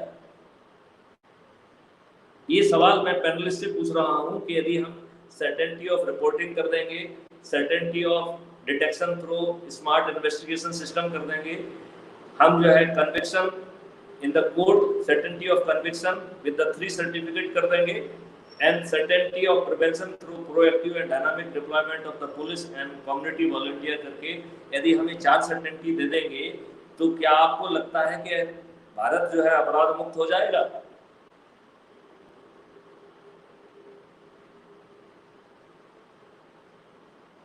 सर ये मैं पहले से क्वेश्चन कर रहा हूँ कि क्या भारत अपराध मुक्त हो जाएगा? सर, इस विषय में शमशुल हुदा साहब का एक बहुत अच्छा स्टेटमेंट है कि राज्य चाहे कितना भी शक्तिशाली हो, वो अपराध को कभी होने से नहीं रोक सकेगा। तो अपराध तो सर अभी भी हो रहे हैं, तब भी होंगे, लेकिन हाँ सर, कन्विक्शन। मैं आपकी बात को ही दूसरे तरीके से कहता हूँ। ये चारों चीजें बहुत अच्छे तरीके से अपना काम करेंगी, लेकिन यदि मेरा पेट खाली होगा तो हम इसलिए अपराध करेंगे जिससे कि हम जेल पहुंच जाएं। और आजकल कहते हैं कि जेल में बड़ी अच्छी व्यवस्थाएं हो गई हैं, ह्यूमन राइट कमीशन वहाँ पे बहुत सारा अच्छा काम करा दिया है, वहाँ पे म्यूजिक भी रहता है, टेलीविजन भी रहता है, योगा वोगा भी रहता है, और जो वहाँ पे खाना दिया जाता है वो 5 स्टार होटल की, उसकी कीमत और 5 स्टार होटल की कीमत जो है ना न्यूट्रिशन के हिसाब से लगभग सेम ही होगी। तो अच्छा सा जो है ना वहाँ पे है, तो लोग इसलिए क्राइम करेंगे कि they will go to jail for having a livelihood inside the jail. और वहाँ जो थोड़ा बहुत मेहनत करेंगे तो वो बैंक में भी जमा हो जाता है, तो अच्छा भी है। मतलब जब तक जो है ना जेल में रहेंगे तो मस्त रहेंगे और कुछ थोड़ी बहुत कमाई हो जाएगी तो उसके साथ बाहर आएंगे, फिर अगली बार अपराध करेंगे। तो हम अपराध को नहीं रोक पाएंगे unless we provide the certainty of rehabilitation of criminal. फिर मैं एक सवाल जनरली अपने आप से ही पूछता हूँ कि क्या आप क्रिमिनल्स को रिहैबिलिटेट कर ले जाएंगे? अभी जो अपराध है it is A least risk sector of economy और इसमें रिटर्न बहुत हाई है, रिटर्न ऑन इन्वेस्टमेंट। जैसे मान लो आप ट्रेन में जा रहे हैं तो आपने आजकल जो है ना क्रिमिनल जो है वो फर्स्ट क्लास एसी का भी टिकट लेके कंफर्मेशन के साथ चढ़ता है, क्योंकि उसे मालूम है कि जो वो हाथ मारेगा वो कई लाख का हो, तो उसके थोड़े से जो है ना वो he is ready to invest ना। अभी हमने एक गैंग को पकड़ा था तो उसने 87 रिजर्वेशन कराए थे और उसने यात्राएं कुछ 37 कुछ की थी, तो 40 यात्राएं जो है ना उसने नहीं की, लेकिन उसने रिजर्वेशन कराया था और उसका पैसा भी वापस नहीं किया। इसका मतलब है कि दैट क्रिमिनल और that gang was making investment to commit crime, लेकिन उसे मालूम है कि उस इन्वेस्टमेंट से रिटर्न बहुत हाई है। तो जब यदि उसको रिटर्न हाई है और हम इक्वली हाई रिटर्न का उसको यदि रिहैबिलिटेशन नहीं देंगे तो वो तो तैयार नहीं होगा रिहैबिलिटेशन के लिए। तो मैं एक अपने बचपन की कहानी हर किसी को सुनाता हूँ कि मैं जब छोटा था 7वीं 7वीं में होगा तो एक हट्टा खाटा साधु जो है वो भीख मांगते हुए हमारे घर के सामने से निकला। तो मैंने उसको रोका, मैंने कहा भाई तुम तो इतने अच्छे खासे हट्टे कट्टे हो, क्या प्रॉब्लम है तुमको, तुम क्यों भीख मांग रहे हो? हमारे घर पे काम कर लो या हमारे खेत पे काम करो, मैं तुमको जो है ना जो मजदूरी है वो दूंगा। तो उन्होंने कहा कितनी मजदूरी देंगे? उसमें रेट शायद 10 रुपए के आसपास कुछ था। तो हमने कहा 10 रुपए देंगे आपको। तो ही सेड कि मैं तो दिन भर में 100 रुपए से भी ज्यादा कमा लेता हूँ, तो मैं 10 रुपए में आपके यहाँ मजदूरी क्यों करूंगा? तो यही बात क्रिमिनल्स के भी रहेगी कि जब वो कहेगा कि एक रात में मैं तो लाखों के बारे न्यारे कर देता हूँ, तो आप मुझे ऐसी कौन सी जो है ना रिहैबिलिटेशन करेंगे जो मुझे उतने लाखों का लाभ देगा? तो चाहने पे भी वो रिहैबिलिटेट होने के लिए तैयार नहीं होगा जब तक कि आपके हाथ जेब में ऊपर की 4 सर्टेनिटी नहीं है। जब उसे लगेगा क्राइम करना ऑप्शन नहीं है तो वो रिहैबिलिटेशन करना पसंद करेगा ओवर गोइंग टू जेल। तो अब उसका कंपटीशन जो है अपना क्राइम के इकोनॉमी सेक्टर से ना होके नाउ ही विल कम्पीट कि जेल में और बाहर में जो रिहैबिलिटेशन हो रहा है उसमें से दोनों में क्या फायदेमंद चीज है। देखिए मैं आपको इसको आपको उदाहरण देता हूँ। शासन की स्कीम के तहत मैं गुना जिले का एसपी रहा हूँ, वहाँ पे कंजर, पारदी, सांसी सभी हैं और मैंने वहाँ बहुत सारे ऑपरेशन उनके खिलाफ किए, बहुत सारे रिवार्ड भी मैंने पाए उस समय। और मैंने वहाँ पाया कि तमाम शासन के प्रयासों के बावजूद भी उनमें से कोई रिहैबिलिटेट होने के लिए तैयार नहीं। क्यों? क्योंकि वो इतना ज्यादा धन जो है अपराध से कमा रहा है कि वो शासन से भी लाभ ले रहा है, लेकिन जो है वो क्राइम को नहीं छोड़ रहा है। तो जब तक जो है ये चारों सर्टेनिटी नहीं होगी और फिर इसके बाद हम उसका रिहैबिलिटेशन करेंगे तो रिहैबिलिटेशन वो सही मायने में ग्राह्य होगा। तो अब आप मेरे ख्याल से सहमत हो गए होंगे कि ये 5 सर्टेनिटी मिलके we will be in position to make our country crime free to a great extent. And then फिर रहा रिएक्शनरी क्राइम। तो जैसे जैसे लोगों को ये एहसास होगा कि उनके बटन दबाने से ही सब काम हो जा रहे हैं, उनकी FIR भी दर्ज हो रही है, अपराधी भी पकड़ा जा रहा है, अपराधी को जो है ना डिटेक्ट भी हो जा रहा है, सजा भी हो जा रही है, तो फिर उसे सिस्टम में विश्वास होगा। वो आज का चलता फिरता जो ज्वालामुखी है वो बनने के बजाय वो डिफ्लेट हो जाएगा, उसमें शांति का भाव होगा, वो मॉब लिंचिंग नहीं करेगा और वो जो है उसे कानून में विश्वास जगेगा क्योंकि उसे लगेगा कि सही मायने में रूल ऑफ लॉ है। तो जब हम उस दर्जे में पहुंचेंगे, मतलब इसका मतलब है कि आने वाले 2 या 3 साल में हम शायद आस्था के उस केंद्र तक पहुंच जाएंगे जहां पर कि ये रिएक्शनरी क्राइम भी घटना चालू हो जाएगा और धीरे धीरे ये शून्य जैसा हो जाएगा। आई विल नॉट से कि 0, शून्य जैसा। तो कोई ने रिएक्शनरी ढंग में कोई क्राइम कर दिया तो उसका संज्ञान हो जाएगा, वो पकड़ा जाएगा, जेल चला जाएगा, सजा काट के बाहर आ जाएगा। ऐसा ही कोई दूसरा गलती कर देगा तो ऐसा ही हो जाएगा, लेकिन कोई बड़ा ऑफेंस नहीं होगा और कोई भी अपराध के एग्जिस्टेंस को महसूस नहीं करेगा। ऐसा होगा अपना अपराध मुक्त भारत। यस सर, आपने काफी अच्छे तरीके से समराइज किया और मतलब शायद से आपने ये बताना चाहा कि all problems become smaller when we confront them instead of dodging. So you have laid down everything in a proper manner, right from certainty of cognizance. Then secondly, you came and told us about what is certainty of detection, including certainty of conviction. I'm reminded of my professor P.K. Sukla sir, who once taught us criminology and gave us various theories.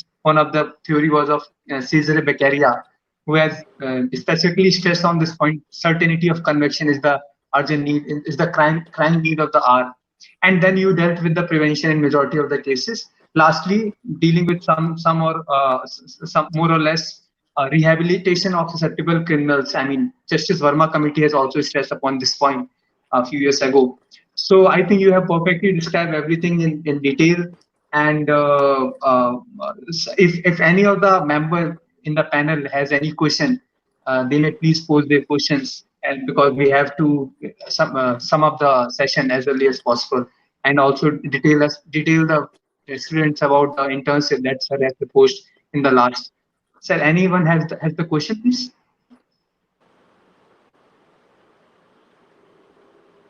Okay. I think there is no question, sir. Sir, you can tell us about the internship program that you have specifically proposed for NLI. Let me take the admin team. लोगों के comments में जो है कुछ questions आ रहे होंगे. Now please flash those question. Admin team please.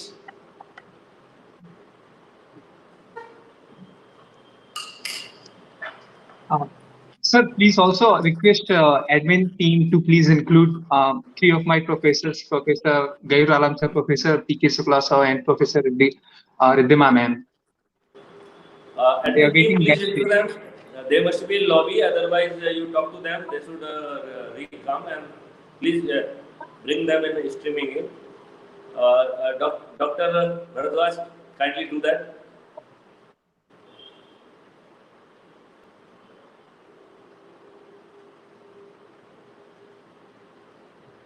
Anybody from admin team who is listening, please try to help out the members, those who have gone out. They please speak to them and please bring them. Rather, I will request that please you make a call to them so that they can just re-click the button and they can enter into it. Because okay, can you someone please read the question which have come?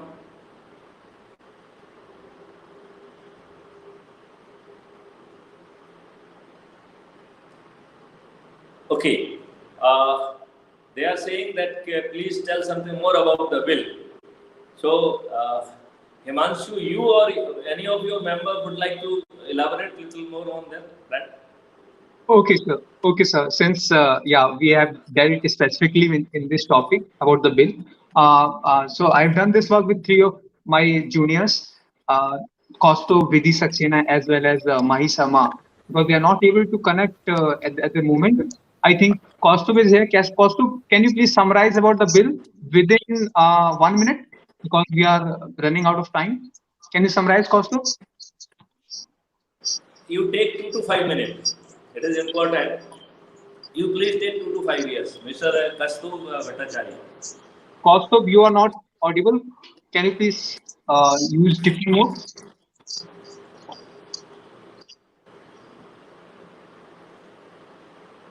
Okay, I think there is a network issue with the Kaustav. So basically, the bill that the viewer has asked about to detail is a bill called National Authority for Scientific and Technical Assistance in Investigation and Detection of Crime. So there is a common phrase that most of my law professors always say. Professor Gayur Alam sir, I remember, he always stated that evidence has often been termed as the eye of law. Now, this is the basic theme with which we have dealt with this bill. I mean, we were reviewing this bill many a times. So ये जो bill है, ये कुल इसमें 12 sections हैं. जो 12 sections हमें यह दर्शाते हैं कि सेंट्रल लेवल पे कौन सी अथॉरिटी होगी और स्टेट लेवल पे कौन सी अथॉरिटी होगी. ये जो अथॉरिटी होगी ये सिर्फ और सिर्फ जैसे CCTNS की एक अथॉरिटी है, जो भारत में कोई भी अगर अपराध करता है, एक अपराध एक राज्य में करता है, अगर वो दूसरे राज्य में जाता है तो उसकी सारी जानकारी एक सेंट्रलाइज और इंटीग्रेटेड सिस्टम के साथ कनेक्ट रहती है. ठीक इसी प्रकार से और इसी उद्देश्य के साथ में यह बिल प्रपोज किया जाता है. यह बिल एक एडमिनिस्ट्रेटिव अथॉरिटी को जन्म देता है, जिसे कि हम लोगों ने जान रखा है कि national authority for scientific and technical assistance in investigation and detection of crime. हालांकि नाम बहुत लंबा है, लेकिन ऐसी 2 अथॉरिटी हैं, एक सेंट्रल लेवल पे काम करेगी और उसी के अधीनस्थ काम करेगी स्टेट लेवल में. मतलब हर एक राज्य में एक स्टेट लेवल अथॉरिटी होगी. अब बात करते हैं क्या सेकंड पार्ट में है इस बिल की. तो जो बिल का सेकंड पार्ट है वो power, function, duties and responsibility बताता है कि इनमें कौन ऑफिसर होगा, कौन चेयरपर्सन होगा, कौन इसमें वाइस चेयरपर्सन होगा अथवा डेप्यूटी चेयरपर्सन होगा, कौन सेक्रेटरी होगा. इन सारे ऑफिसर्स की एक अच्छी खासी मैकेनिज्म बनाई गई है. Home secretary, home minister, prime minister के माध्यम से इनका सिलेक्शन किया जाएगा और इनके बाद में इनके क्या पावर होंगे, क्या फंक्शन होंगे. सर ने अपनी स्पीच में ये भी बताया था कि इनके जो भी पावर और फंक्शन होंगे वो किसी भी राज्य के पुलिस के अधिकारी से के विरुद्ध नहीं जाएंगे. जो भी होंगे उनको हेल्प करेंगे, उनको कोऑर्डिनेट करेंगे, उनको सप्लांट नहीं करेंगे, उनको ओवरकम नहीं करेंगे. तो इसी आधार पे कुछ तरीके के ऐसे पावर एंड फंक्शन समराइज किए गए हैं इस बिल के माध्यम से. फिर हम लोग बात करते हैं, जैसे सर ने एक ये भी बात बताई थी, अगर कोई भी इंफॉर्मेशन जो कि इस संस्था में रह के, इस अथॉरिटी के अंडर में रह के, जब हम अथॉरिटी की बात करते हैं तो हमारे मन में कई सारी अथॉरिटी और कमीशन आ जाती हैं. For example national commission for human right, ये भी एक तरीके की कमीशन है जिसमें जो इंटीग्रेटेड लेवल पे काम करती है, इसमें ऑफिसर्स अपॉइंट होते हैं। ठीक इसी प्रकार से national level national authority for investigation, crime investigation, जो ये हम इस बिल से बना रहे हैं, ये भी ऐसे सेंट्रल लेवल पे काम करेगी। और इसमें जो फंक्शन होंगे, अगर कोई व्यक्ति इसमें इंफॉर्मेशन लीक करता है तो ऐसा प्रोविजन सर ने बताया था जो कि उस व्यक्ति को दंडित करेगा ऑफिशियल सीक्रेट एक्ट की तहत। क्योंकि अगर कोई भी इंफॉर्मेशन एक व्यक्ति दूसरे व्यक्ति को साझा करता है अनऑथराइज वे में या लीक करता है, जो आजकल हम लोग देखते हैं, प्रायः पुलिस के एक कांस्टेबल को इंफॉर्मेशन मिली तो अपोजिट पार्टी और डिफेंस पार्टी ने उस इंफॉर्मेशन को लीक करवा लिया कुछ कंफ्यूजन में। तो ऐसी अगर कोई गतिविधि करता है, कोई गलती कर बैठता है, तो उस पर न्यूनतम उसको 5 साल की कम से कम सजा, जैसे कई सारे प्रावधान इसमें उल्लिखित हैं। ये मैंने सिर्फ एक चीज बताई है, ऐसे अन्य चीज और है। मुझे याद है शायद से प्रोफेसर रिद्धिमा मैम ने एक क्वेश्चन पूछा था कि ये पीपीपी मॉडल पे बेस्ड है, तो ये जो बिल है इसमें पीपीपी मॉडल भी इंक्लूडेड है, और जो इसकी फंडिंग होगी वो पीपीपी मॉडल से भी होगी, अदर देन कंसोलिडेटेड फंड और respective state and central government. Now this is the third part of the bill. Now the fourth part deals with the miscellaneous provision. क्योंकि हम लोग सारी अभी बाधाओं से, सारी आने वाली तकलीफों से अभी परिचित नहीं है, इसलिए हम लोगों को लगा कि एक स्पेशल प्रोविजन इंसर्ट करना चाहिए। जैसे सर ने मुझे बताया, जैसे हमने देखा बिल में तो हमें पता चला एक मिसलिनियस प्रोविजन नाम का सर ने सेक्शन इंक्लूड किया है, जिसमें कि हम लोगों ने कई सारे और वैधानिक प्रबंध उपलब्ध कराए हैं, जो भविष्य में अगर हम लोग नहीं बना पाए तो कम से कम अथॉरिटी अपने स्तर पे बना सकेगी। ये कुछ एक समराइज तरीके से मैंने आपको 2 मिनट में बताया है कि क्या है ये बिल। आई थिंक जो भी लिसनर है, जो भी व्यूअर है, उसको उसके प्रश्न का उत्तर मिल गया होगा। Thank you, Himanshu, for a lovely briefing. This law is ready. It is going under scrutiny. I have raised certain issues which the team is attempting to resolve. The moment it is satisfactorily resolved, then it will be sent to the all National Law University for your vetting, and after your vetting, it will be converted into a final draft which will be submitted to BPRND, and through BPRND, it will be going to Government of India. Hopefully, government should enact it, because if we really want to make crime-free Bharat, if we really want to have the rule of law in true sense, I do not think there is any other option available with us. Here, I would like to add one more point. There is a business called, we say FIR होगी, cognizable offence में होगी। तो ये cognizable offence है, non cognizable offence, ये क्या बला है? तो कानून में जिसमें पुलिस सीधे विवेचना करने का अधिकार रखती है, उसे हम cognizable offence कहते हैं। जिसमें पुलिस रिपोर्ट तो लिख लेगी, कहेगी कि आप कोर्ट जाइए, ऐसे अपराध को कहते हैं NCR, non cognizable reports. Cognizable reports हम धारा सेक्शन 154 में लिखते हैं, और नॉन कॉग्निजेबल रिपोर्ट हम सेक्शन 155 में लिखते हैं। अब सवाल ये उठता है कि क्या पब्लिक का वो गरीब आदमी, जिसमें अभी शुक्ला जी ने बड़ी अच्छी बात कही कि साहब गुंडा जो कि भय कारित करता है, उसके सामने क्या ये व्यक्ति रिपोर्ट लिखा पाएगा? तो यदि मान लो हमने किसी व्यक्ति को जूतों से पीटा है, अब उसमें इतना साहस नहीं रह जाएगा कि वो रिपोर्ट लिखा पाए।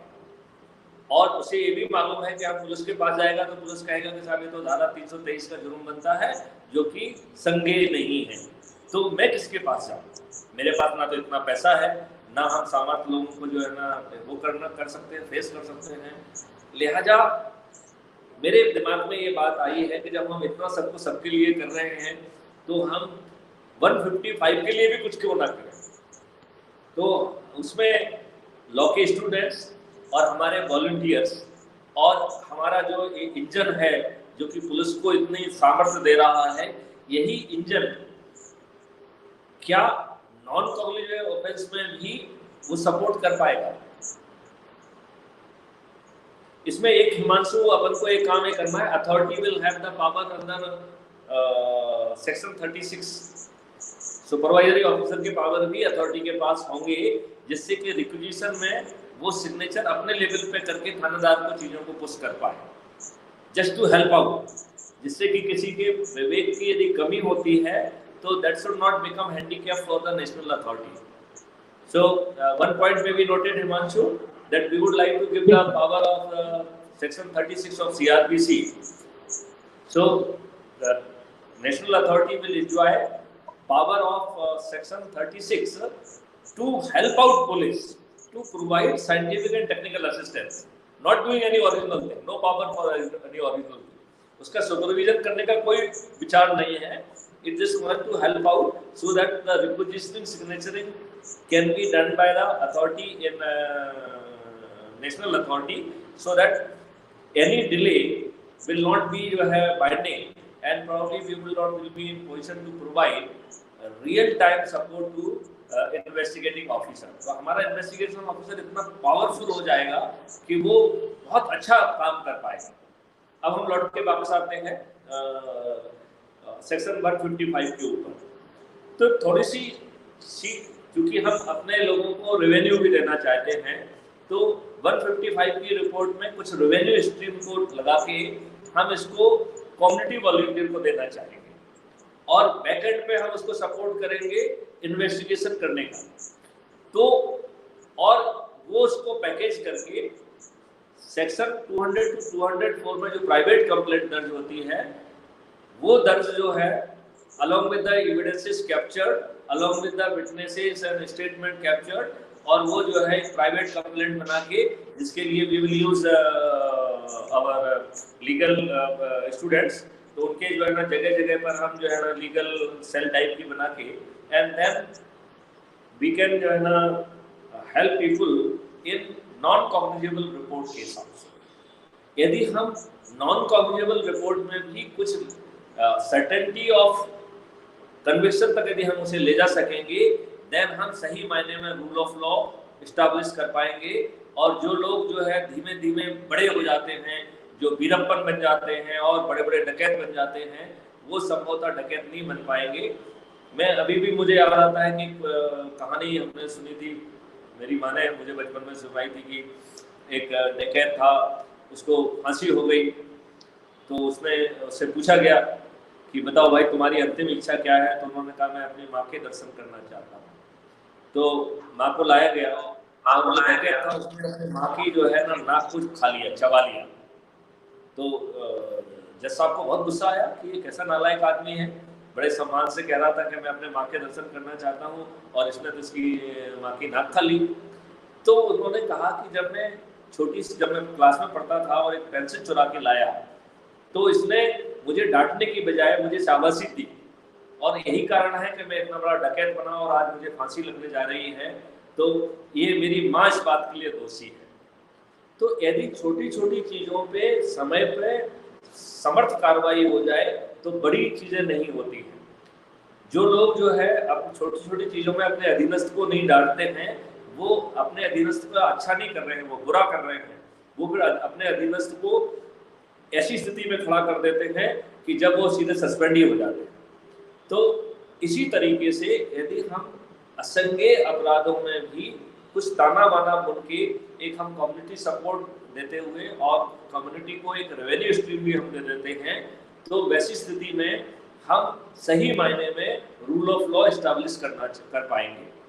यहाँ हम ये चीज़ आप लोगों से कहना चाहते हैं कि इसमें आप लोग लॉ के क्षेत्र के हैं. मैं चाहूँगा कि आप कोर्ट में PIL लगाइए, और जब आर्टिकल 21 को माननीय सुप्रीम कोर्ट ने इंटरप्रेट किया, तो उन्होंने कहा right to life and liberty does not mean कि existence like an animal. It should provide a human face, it should provide a human life, it should provide the human life comfort. And the Supreme Court extended this to 2-3 चीजों में उसमें उसको बढ़ाया. एक बढ़ाया, right to education has come from there.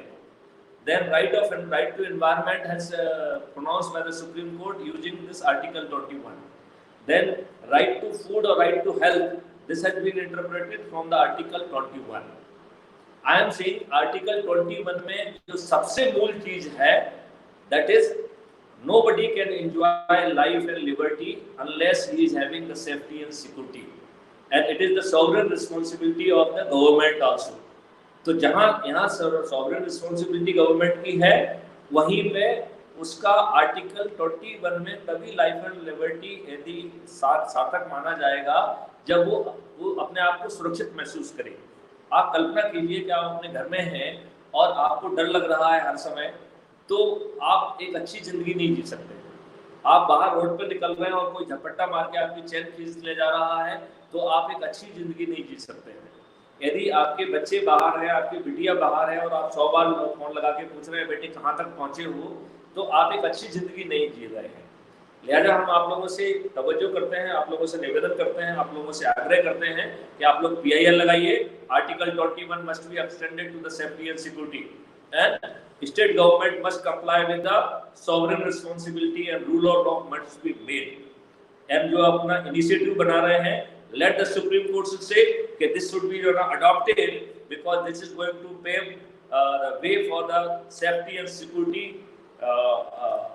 of the normal citizen.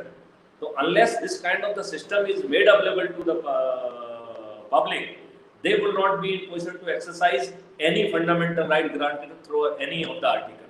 So ये सही मायने में ये तभी जो है ना फलीभूत होगा जब उसको इसको आर्टिकल 21 को सेफ्टी एंड सिक्योरिटी का भी फंडामेंटल राइट माना जाए और सॉवरेन रिस्पांसिबिलिटी के तहत जो अपन इनिशिएटिव की बात कर रहे हैं, इस इनिशिएटिव को अडॉप्ट किया जाए। और देखा जाए तो ये इनिशिएटिव तो हमने डेवलप कर लिया है, तो सरकार को तो मुफ्त में मिल रहा है और ये सरकार को कहीं से खरीदना तो नहीं है, कोई प्राइवेट एजेंसी तो नहीं है, उठ के ही DG ने बनाया है, तो सरकार को मुफ्त मिल रहा है। This must be adopted. It is a time we must make it a जन आंदोलन। यदि हम जन आंदोलन नहीं बनेंगे तो ये इतना बड़ा काम आपके हित में नहीं हो पाएगा। ये time has come, we must make it a public movement. मैं आप लोगों से आग्रह करता हूँ कि इसे जन आंदोलन बनाइए और इसे फंडामेंटल राइट बनाइए और एक अथॉरिटी के तहत जो है वो सपोर्ट दीजिए, जिससे कि पुलिस आपकी FIR लिखे, एक अच्छा सा इन्वेस्टिगेशन करे, कोर्ट में उसकी हर हालत में जो है ना उसकी जो है सजा हो और हम अपराध को रोक पाए और अपराधियों को रिहैबिलिटेट कर दें। तो जब अपराधी ही नहीं रहेंगे, अभी भी मुझे याद है कि शिरडी के साईं बाबा के पास एक जगह है सनी समथिंग, वो शनि देवता का स्थान है। वहां पर अभी भी ताले नहीं लगाए जाते हैं क्योंकि वहां कोई चोरी नहीं करता है। तो जब अपराधी नहीं होंगे तो अपराध भी नहीं होंगे। जब आस्था होगी और फिर जो है हमें दूसरे अच्छे काम करने के लिए भगवान ने भेजा है, हम जो है वो अच्छे काम करें। हम जो है ना दोबारा से जो है ना वो वैदिक समय लाए, दोबारा से जो है ना अल्फा 2 वैरायटी की जो है मिल्क की नदियाँ बहें, हमारा देश फिर से जो है सोने की चिड़िया बने और हर व्यक्ति के पास रोजगार हो। हमारा जो है हमने ऐसे 11 कॉन्सेप्ट लाए हैं, हमने आप लोगों को उसका वो भेजा है कि वो कौन कौन से 11 प्रोजेक्ट हैं। Himanshu, if you are having ready, would you please read out कि वो 11 क्या बड़े जो है ना कॉन्सेप्ट हम भारत को देने जा रहे हैं। सर जो हम लोग yes sir yes I think it's I need to do bit more research because I think I'm not accessible to the document, but दिया है उसमें दिया है। So if you can read out, और Ratna ji if you can read out, madam Dikshit. Sir मैं वही sir देखकर आपको एक मिनट बताती हूँ। Sir crime free India. Okay,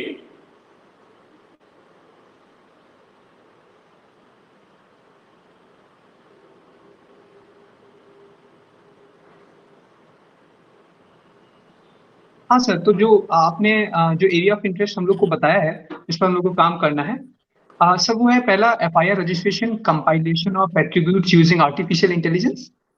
this is the first. The second one is investigation of non-cognizable offenses. This is the second domain. The third domain is with respect to cyber investigation and cyber law. The fourth domain is the creation of certificate of integrity. I think this is the most important that you have stressed so far. creation of certificate of integrity, certificate of admissibility and certificate of chain of custody जो भी requisition करेंगे evidences का. Now the fifth one is app based support system for creation of startup. Sixth one is app based support system for registration of trademarks. The seventh one is app based support system for legal registration and clearances, trial through video conferencing, arbitration and conciliation, and the last one is app-based support system for out-of-the-court settlement for civil officers. These are the certain domains that you have, you want the students of NLIU to be a part of through internship programs and all. अभी जो मैं आपसे हिमांशु पूछ रहा था, आपने जो specialisation उनके नाम ले दिए हैं, मैं ये कह रहा था कि हम कुछ 10-11 भारत की बात कर रहे हैं, तो जिसमें एक क्राइम फ्री भारत है, दूसरा है मिल्क रिच भारत, तीसरा है green herbal nutrition rich medicine free healthy Bharat, then job and services rich Bharat, then underground water rich Bharat, then creative innovative think tank Bharat, आत्मनिर्भर एंड समर्थ भारत। इस तरीके से 11 भारत का जो है कि इनिशिएटिव लॉन्च किए गए हैं, और ये इनिशिएटिव जो है वो बच्चों के लिए लॉन्च किए गए हैं, जिससे कि वो नौकरी ढूंढने की बजाय वो एक स्टार्टअप का एक चैन बनाए और एंड टू एंड सर्विसेज पूरी पॉपुलेशन की जितने भी निश एरियाज हैं वहाँ एंड टू एंड सोल्यूशन उनको प्रोवाइड करें। कल के दिन किसी को अपने निश एरिया में सपोर्ट के लिए किसी दूसरी तरफ देखने की जरूरत नहीं होगी।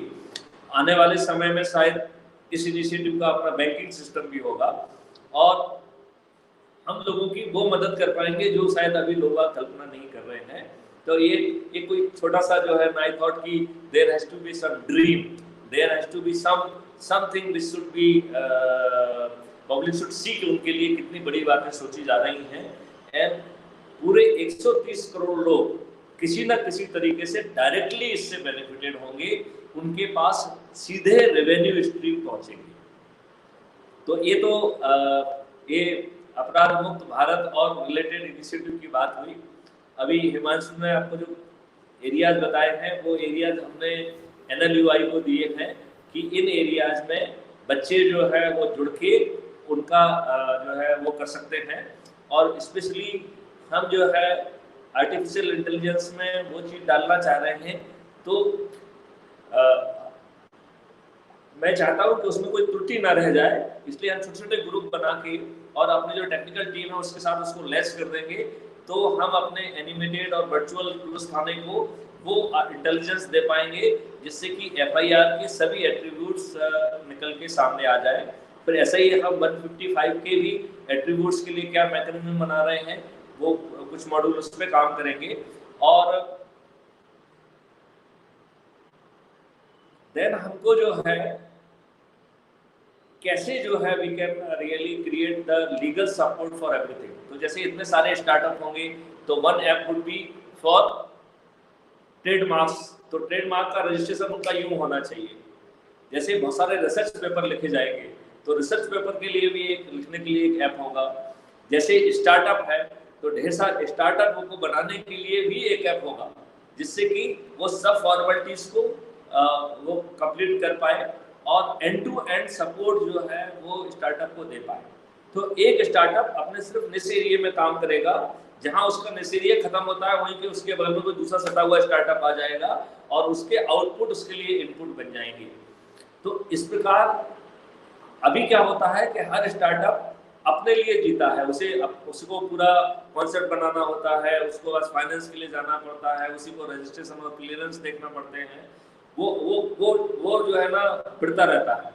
तो हमारे जो लीगल फ्रेंड्स हैं वो जो है उनमें लीगल सपोर्ट सिस्टम बनाएंगे कि उनके जो है स्टार्टअप का रजिस्ट्रेशन कैसे फास्ट हो, उनके जो है पेटेंट्स जो है वो कैसे फास्ट हो। तो इसके लिए ऐप बनाया जा रहा है, उसमें ऐप में जो है ना लीगल ब्रेन जो है वो आप लोग की तरफ से जाएगा। तो इस तरीके का एक बहुत ही क्रांतिकारी जो है वो चीज़ें होने वाली हैं और ये सब चीज़ें हम आपको इंटर्नशिप में परोसने वाले हैं जो कि क्राइम फ्री भारत के इर्द गिर्द जो है ना बना गया है।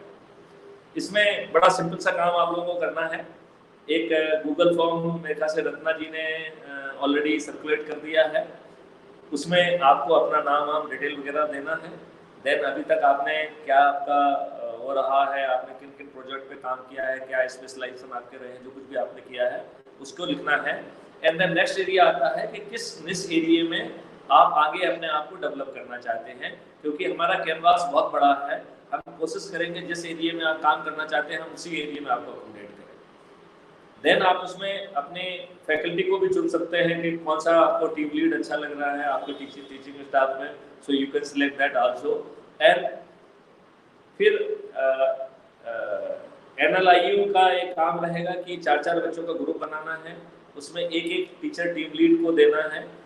एक टीम लीड के पास ज़्यादा से ज़्यादा जो है 6 से 12 से ऊपर नहीं होना चाहिए, क्योंकि अदरवाइज वो team lead can not do justice, right. और ये जो है देख के फिर मेरे पास आना है, I will allot them the subject as per the wider picture.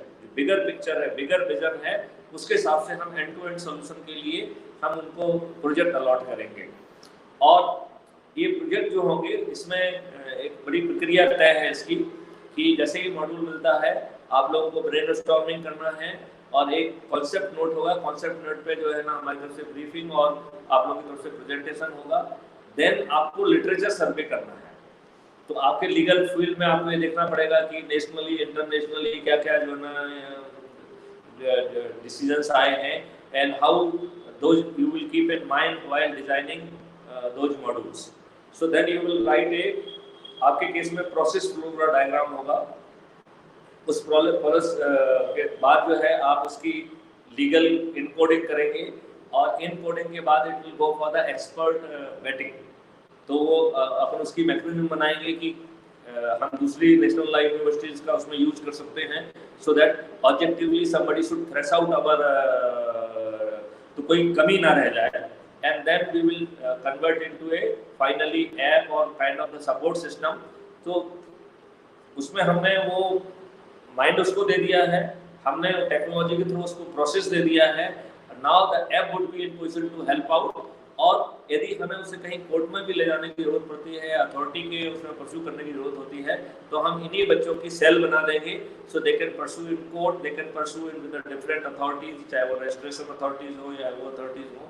And the moment that authority is not doing the job properly, we will immediately go for the litigation. तो हर किसी को ये डर होना चाहिए कि वो हमारा काम करने के लिए, मतलब वो हैंकी पैंकी नहीं कर सकता है। यदि वो हैंकी पैंकी करेगा तो then law will come into, so the power of law has to be shown to everybody, so nobody should be in position to create hindrance। तो hindrance ना कर पाए हम उसके लिए सुपरवाइजरी अथॉरिटीज का सपोर्ट भी लेंगे और हम लीगल सपोर्ट भी लेंगे। इस प्रकार हम एक ऐसा ढांचा बना पाएंगे जो कि एक बहुत स्ट्रॉन्ग लीगल जो है ना काम करेगा। क्योंकि अभी हम नेशनल लॉ इंस्टीट्यूट यूनिवर्सिटी से बात कर रहे हैं, भोपाल से, इसलिए जब हम और टेक्निकल लोगों से बात करते हैं तो दूसरी बात करते हैं, तो अभी आप लोगों से हम लॉ की बात कर रहे हैं। तो इस तरीके से इंटर्नशिप होगी। इंटर्नशिप का पीरियड जो है वो 45 डेज रहेगा। यदि जरूरत होगी तो 15 जो है ना दिन उसको एक्सटेंड कर सकेंगे। And then second internship will start. So they it will be internship in the cycle. And इसमें इंटर्नशिप में किसी को फिजिकली नहीं आना है। This will be internship in cyber space. इसका रिव्यू भी साइबर स्पेस पे ही होगा। हम जो भी रिव्यू कर रहे हैं हम उसको लाइव टाइम पे जो है ना यूट्यूब चैनल पे अपलोड कर रहे हैं। So everything will be available to the public, so that हमें पब्लिक स्क्रूटनी का भी लाभ रियल टाइम बेसिस पे मिल सके। We want that public scrutiny also should happen simultaneously, और हमें एक मैसेज को फैलाने में भी मदद मिलेगी। तो हमने बहुत कॉन्शियसली जो है ना ये निर्णय लिया है कि हम इसमें ओपन यूट्यूब जो है ना का यूज करेंगे, जिससे कि हमारी जो ऑडियंस है वो जैसे जैसे हम प्रोग्रेस करेंगे, जैसे हमारा ट्रस्ट एलिमेंट बनेगा, हमारी ऑडियंस जो है ना वो लाखों में जो है ना फैल जाएगी और हम उनको जो है वो हमसे जुड़ेंगे। और देखो हर कोई चाहता है कि हम अच्छे भारत का निर्माण करें। मुझे इस बात में कोई भ्रम नहीं है कि कॉस्मोस किसी भी आइडिया को एक व्यक्ति को नहीं देता है। कॉस्मोस साइमल्टेनियसली हजारों जगह पे एक साथ जो है एक आइडिया को देता है। तो यदि ये बात हमारे दिमाग में आई है तो 100% इस थीम पे हजारों लाखों लोग ऑलरेडी काम कर रहे होंगे, इसलिए हमने इनके लिए 11 पोर्टल बनाए हैं। तो ऐसे सभी लोगों को इकट्ठा करने के लिए वो पोर्टल बनके तैयार हो चुके हैं, अभी हम बहुत जल्दी उसको लॉन्च करेंगे। वो 11 पोर्टल बन चुके हैं और उन पोर्टल का काम सिर्फ इतना ही है कि लाइक माइंडेड लोगों को एक प्लेटफॉर्म पे इकट्ठा किया जाए। हर पोर्टल के साथ साथ ऐप भी बना हुआ है, तो इट विल बी, और हर चीज जो है ना सोशल मीडिया से भी उसमें जुड़ी हुई है। तो इस प्रकार हम एक अद्भुत भारत का निर्माण कर पाएंगे जिसमें हम सबकी सीधी भागीदारी होगी। तो मैं आप लोगों का एक बार फिर से आह्वान करता हूं और एक बार फिर से आपसे चाहूंगा कि आप लोग हमसे क्वेश्चन करें जो इंटर्नशिप से जुड़े हुए हैं, आपके दिमाग में यानी इसमें इसको लेके कुछ संदेह हैं, कुछ प्रश्न हैं, कुछ एलाबोरेशन आप चाहते हैं, तो उसके बारे में जरूर आप क्वेश्चन करिए। Please don't leave it. कोई सामने आया है, जरा इसको कोई पढ़े। सर, एक क्वेश्चन आया है। Dear sir, what is the official backing behind this initiative? And the person is also asking that there is a legal authorization for this pooling of student of think tank, and he also wants a clarification as to about whether this is a private YouTube channel. What authorization is required? अच्छे काम से जुड़ने के लिए, अच्छा काम करने के लिए और सरकार के लिए बना के कानून देने के लिए what authorisation you need? What authorisation is required? आपको अच्छा सोचने का, अच्छा काम करने के लिए भी कोई ऑथराइजेशन की जरूरत होती है? What authorisation is required? Under which law you need authorisation? आप जो प्रोजेक्ट करते हैं, जो रिपोर्ट्स बनाते हैं, उसमें आपका ऑथराइजेशन कहां से आता है? वही ऑथराइजेशन इसमें आएगा। Doing good work we need no authorisation. ये सिर्फ जो है ना करना चाहिए कि दिमागी फितूर है कि हम ऐसी कैसे चीजें खोजें जिससे काम ना करने के बहाने मिले। आज समय आ गया है कि हम काम ना करने के बहाने की बजाय काम करने के बहाने पैदा करें, काम करने का डिटर्मिनेशन पैदा करें, हम वो एनर्जी पैदा करें, तभी हम अपने देश को आगे ले जा पाएंगे। अभी जो है अभय जैने जी हमारे साथ एक इंटर्नशिप प्रोग्राम में जो है he was sharing stage with me, तो उन्होंने एक बहुत अच्छा आंकड़ा दिया। उन्होंने कहा कि चाइना ने यहाँ पर साढ़े 3.5 लाख या उससे ज्यादा जो है ना पेटेंट फाइल किए हैं। नहीं 3.5 लाख तो हमें इसने किए हैं, अमेरिका ने शायद 35 मिलियन कुछ किए हैं उन्होंने, चाइना ने। इंडिया में 35 मिलियन या उससे ज्यादा जो है, I will refer to his narration again, I am forgetting figures, but वो बड़े फिगर है। चाइना ने करीबन 35 लाख के लगभग जो है वो पेटेंट्स के लिए एप्लीकेशन फाइल की है, और अमेरिका ने 3.5 लाख के लगभग फाइल की है। इंडिया ने 67,000 फाइल की हैं, जिसमें से 67% जो है, या 47,000 फाइल की हैं, जिसमें से 67% एनआरआई ने फाइल की है। तो हमारे पूरे इंडिया में मिलकर कितनी बची है? 12,000। पूरी इंडिया, इतनी बड़ी इंडिया, 130 करोड़ लोगों की इंडिया, 12,000। राम राम राम राम राम। तो यदि हम यही सोच रखेंगे कि कहां से ऑथराइजेशन आएगा, तो ऑथराइजेशन भाई साहब अच्छे काम करने के लिए ऑथराइजेशन अंदर से पैदा करिए। That is the authorisation. मेरे पास कहां से ऑथराइजेशन आ रहा है? I have created the authorisation from inside. मुझे केवल पद ही तो ऑथराइजेशन है कि डीजी पुलिस रिफॉर्म का काम है कि वो रिफॉर्म के बारे में सोचे। हम अपने रिफॉर्म का दायरा बढ़ाते गए, हमारा पद ही हमको अथॉरिटी देता है, और हम आपको से जुड़े हुए हैं, तो हम जो है ना, हमारा पद का जो एक्सटेंडेड जो अथॉरिटी है वो आपको मिल रही है। इसके अलावा यदि आप किसी अथॉरिटी की बात करते हैं, तो आप जो है आप काम ना करने के लिए, अच्छी बात ना सोचने के लिए, अच्छी चीज पैदा ना करने के लिए बहाने खोजना चाहते हैं, ऐसे व्यक्ति please they should stay away. I don't want any such people. Any person who is not having energy, any person who is not having determination is not required for this project. चाहे वो faculties में हो, चाहे वो student में हो, I humbly pray them to stay away from this initiative.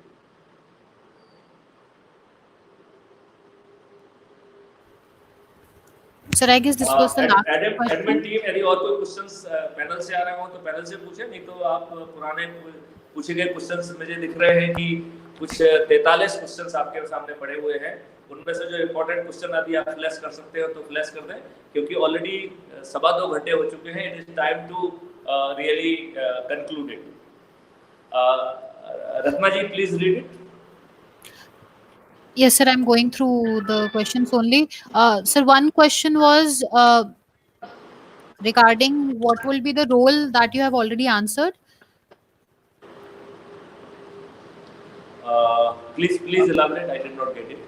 Sir, the question was that please shed some light on the role of students in making crime-free Bharat, which you have already answered. Is what Basically, they will be given a subject. They are supposed to जो है go through the various law provisions, this that, various जो है pronouncement, national and international, and then they are supposed to create the processes as per the subject. So they have to work as per the module given to them. So there can be no general thing. They have to draw what they are supposed to do from the name of module, and then there will be again a concept-based briefing from my side to them. I hope it is clear.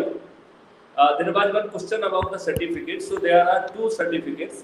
We have kept one certificate of participation.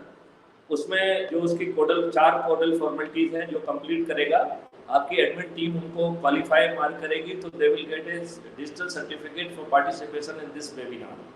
And second is the certificate of internship.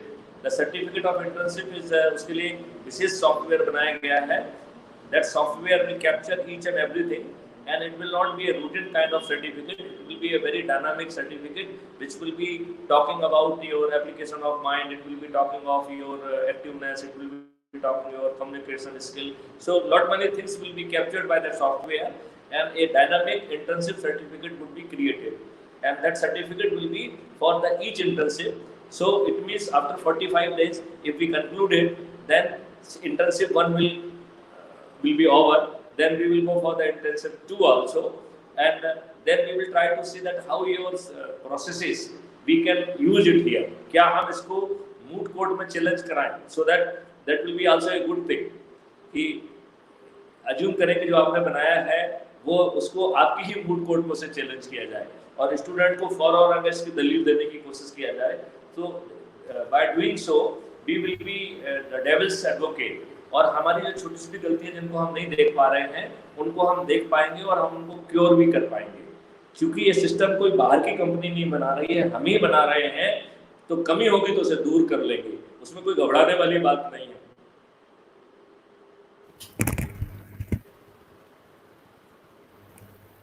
Thank you, sir.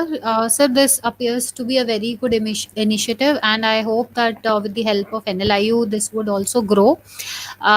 So I think, are we done for the session now? Let me make an appeal, then you can formally conclude it. Yes, sir. I make appeal to each one of you, and through you I want to make appeal to the whole universe that it is a high time when India is going to make a transformational change in itself. हम भारत को जो है न केवल अपराध मुक्त बल्कि दोबारा सोने की चिड़िया, आत्मनिर्भर और समर्थ भारत के रूप में ट्रांसफॉर्म करने के लिए कृत संकल्पित हो रहे हैं. और इसमें अब तक 45 यूनिवर्सिटी जुड़ चुकी हैं और हर दिन एकाध यूनिवर्सिटी जुड़ रही है. That is the rate people are जो है ना becoming part of it.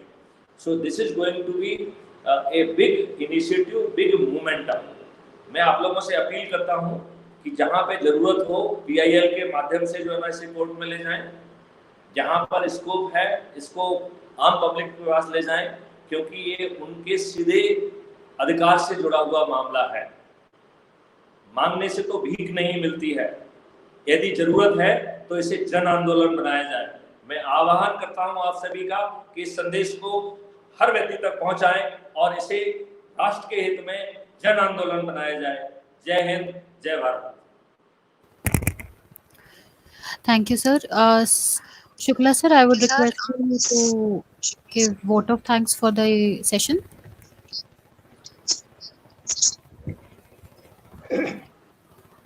First of all, I would express my sincerest thanks to the Honorable Vice Chancellor, sir, for his permission and guidance to conduct this webinar, and without which it would not have been possible to organize it. I'm also thankful to the Registrar NLIU for her immense valuable support in organizing this program. On behalf of NLIU, I extend Orotan thanks to the Chief Speaker Honorable Sri M.S. Gupta, sir, a special ADGP Police Reforms MP government for its scientific, novel and noble welfare-oriented vision for crime-free Bharat, as well as enlightened deliberations and motivations. I have no doubt that the vision of crime-free Bharat will be realized and implemented in the fullest measures in nooks and corners of the country, and felicitate delivery of a speedy justice to the people.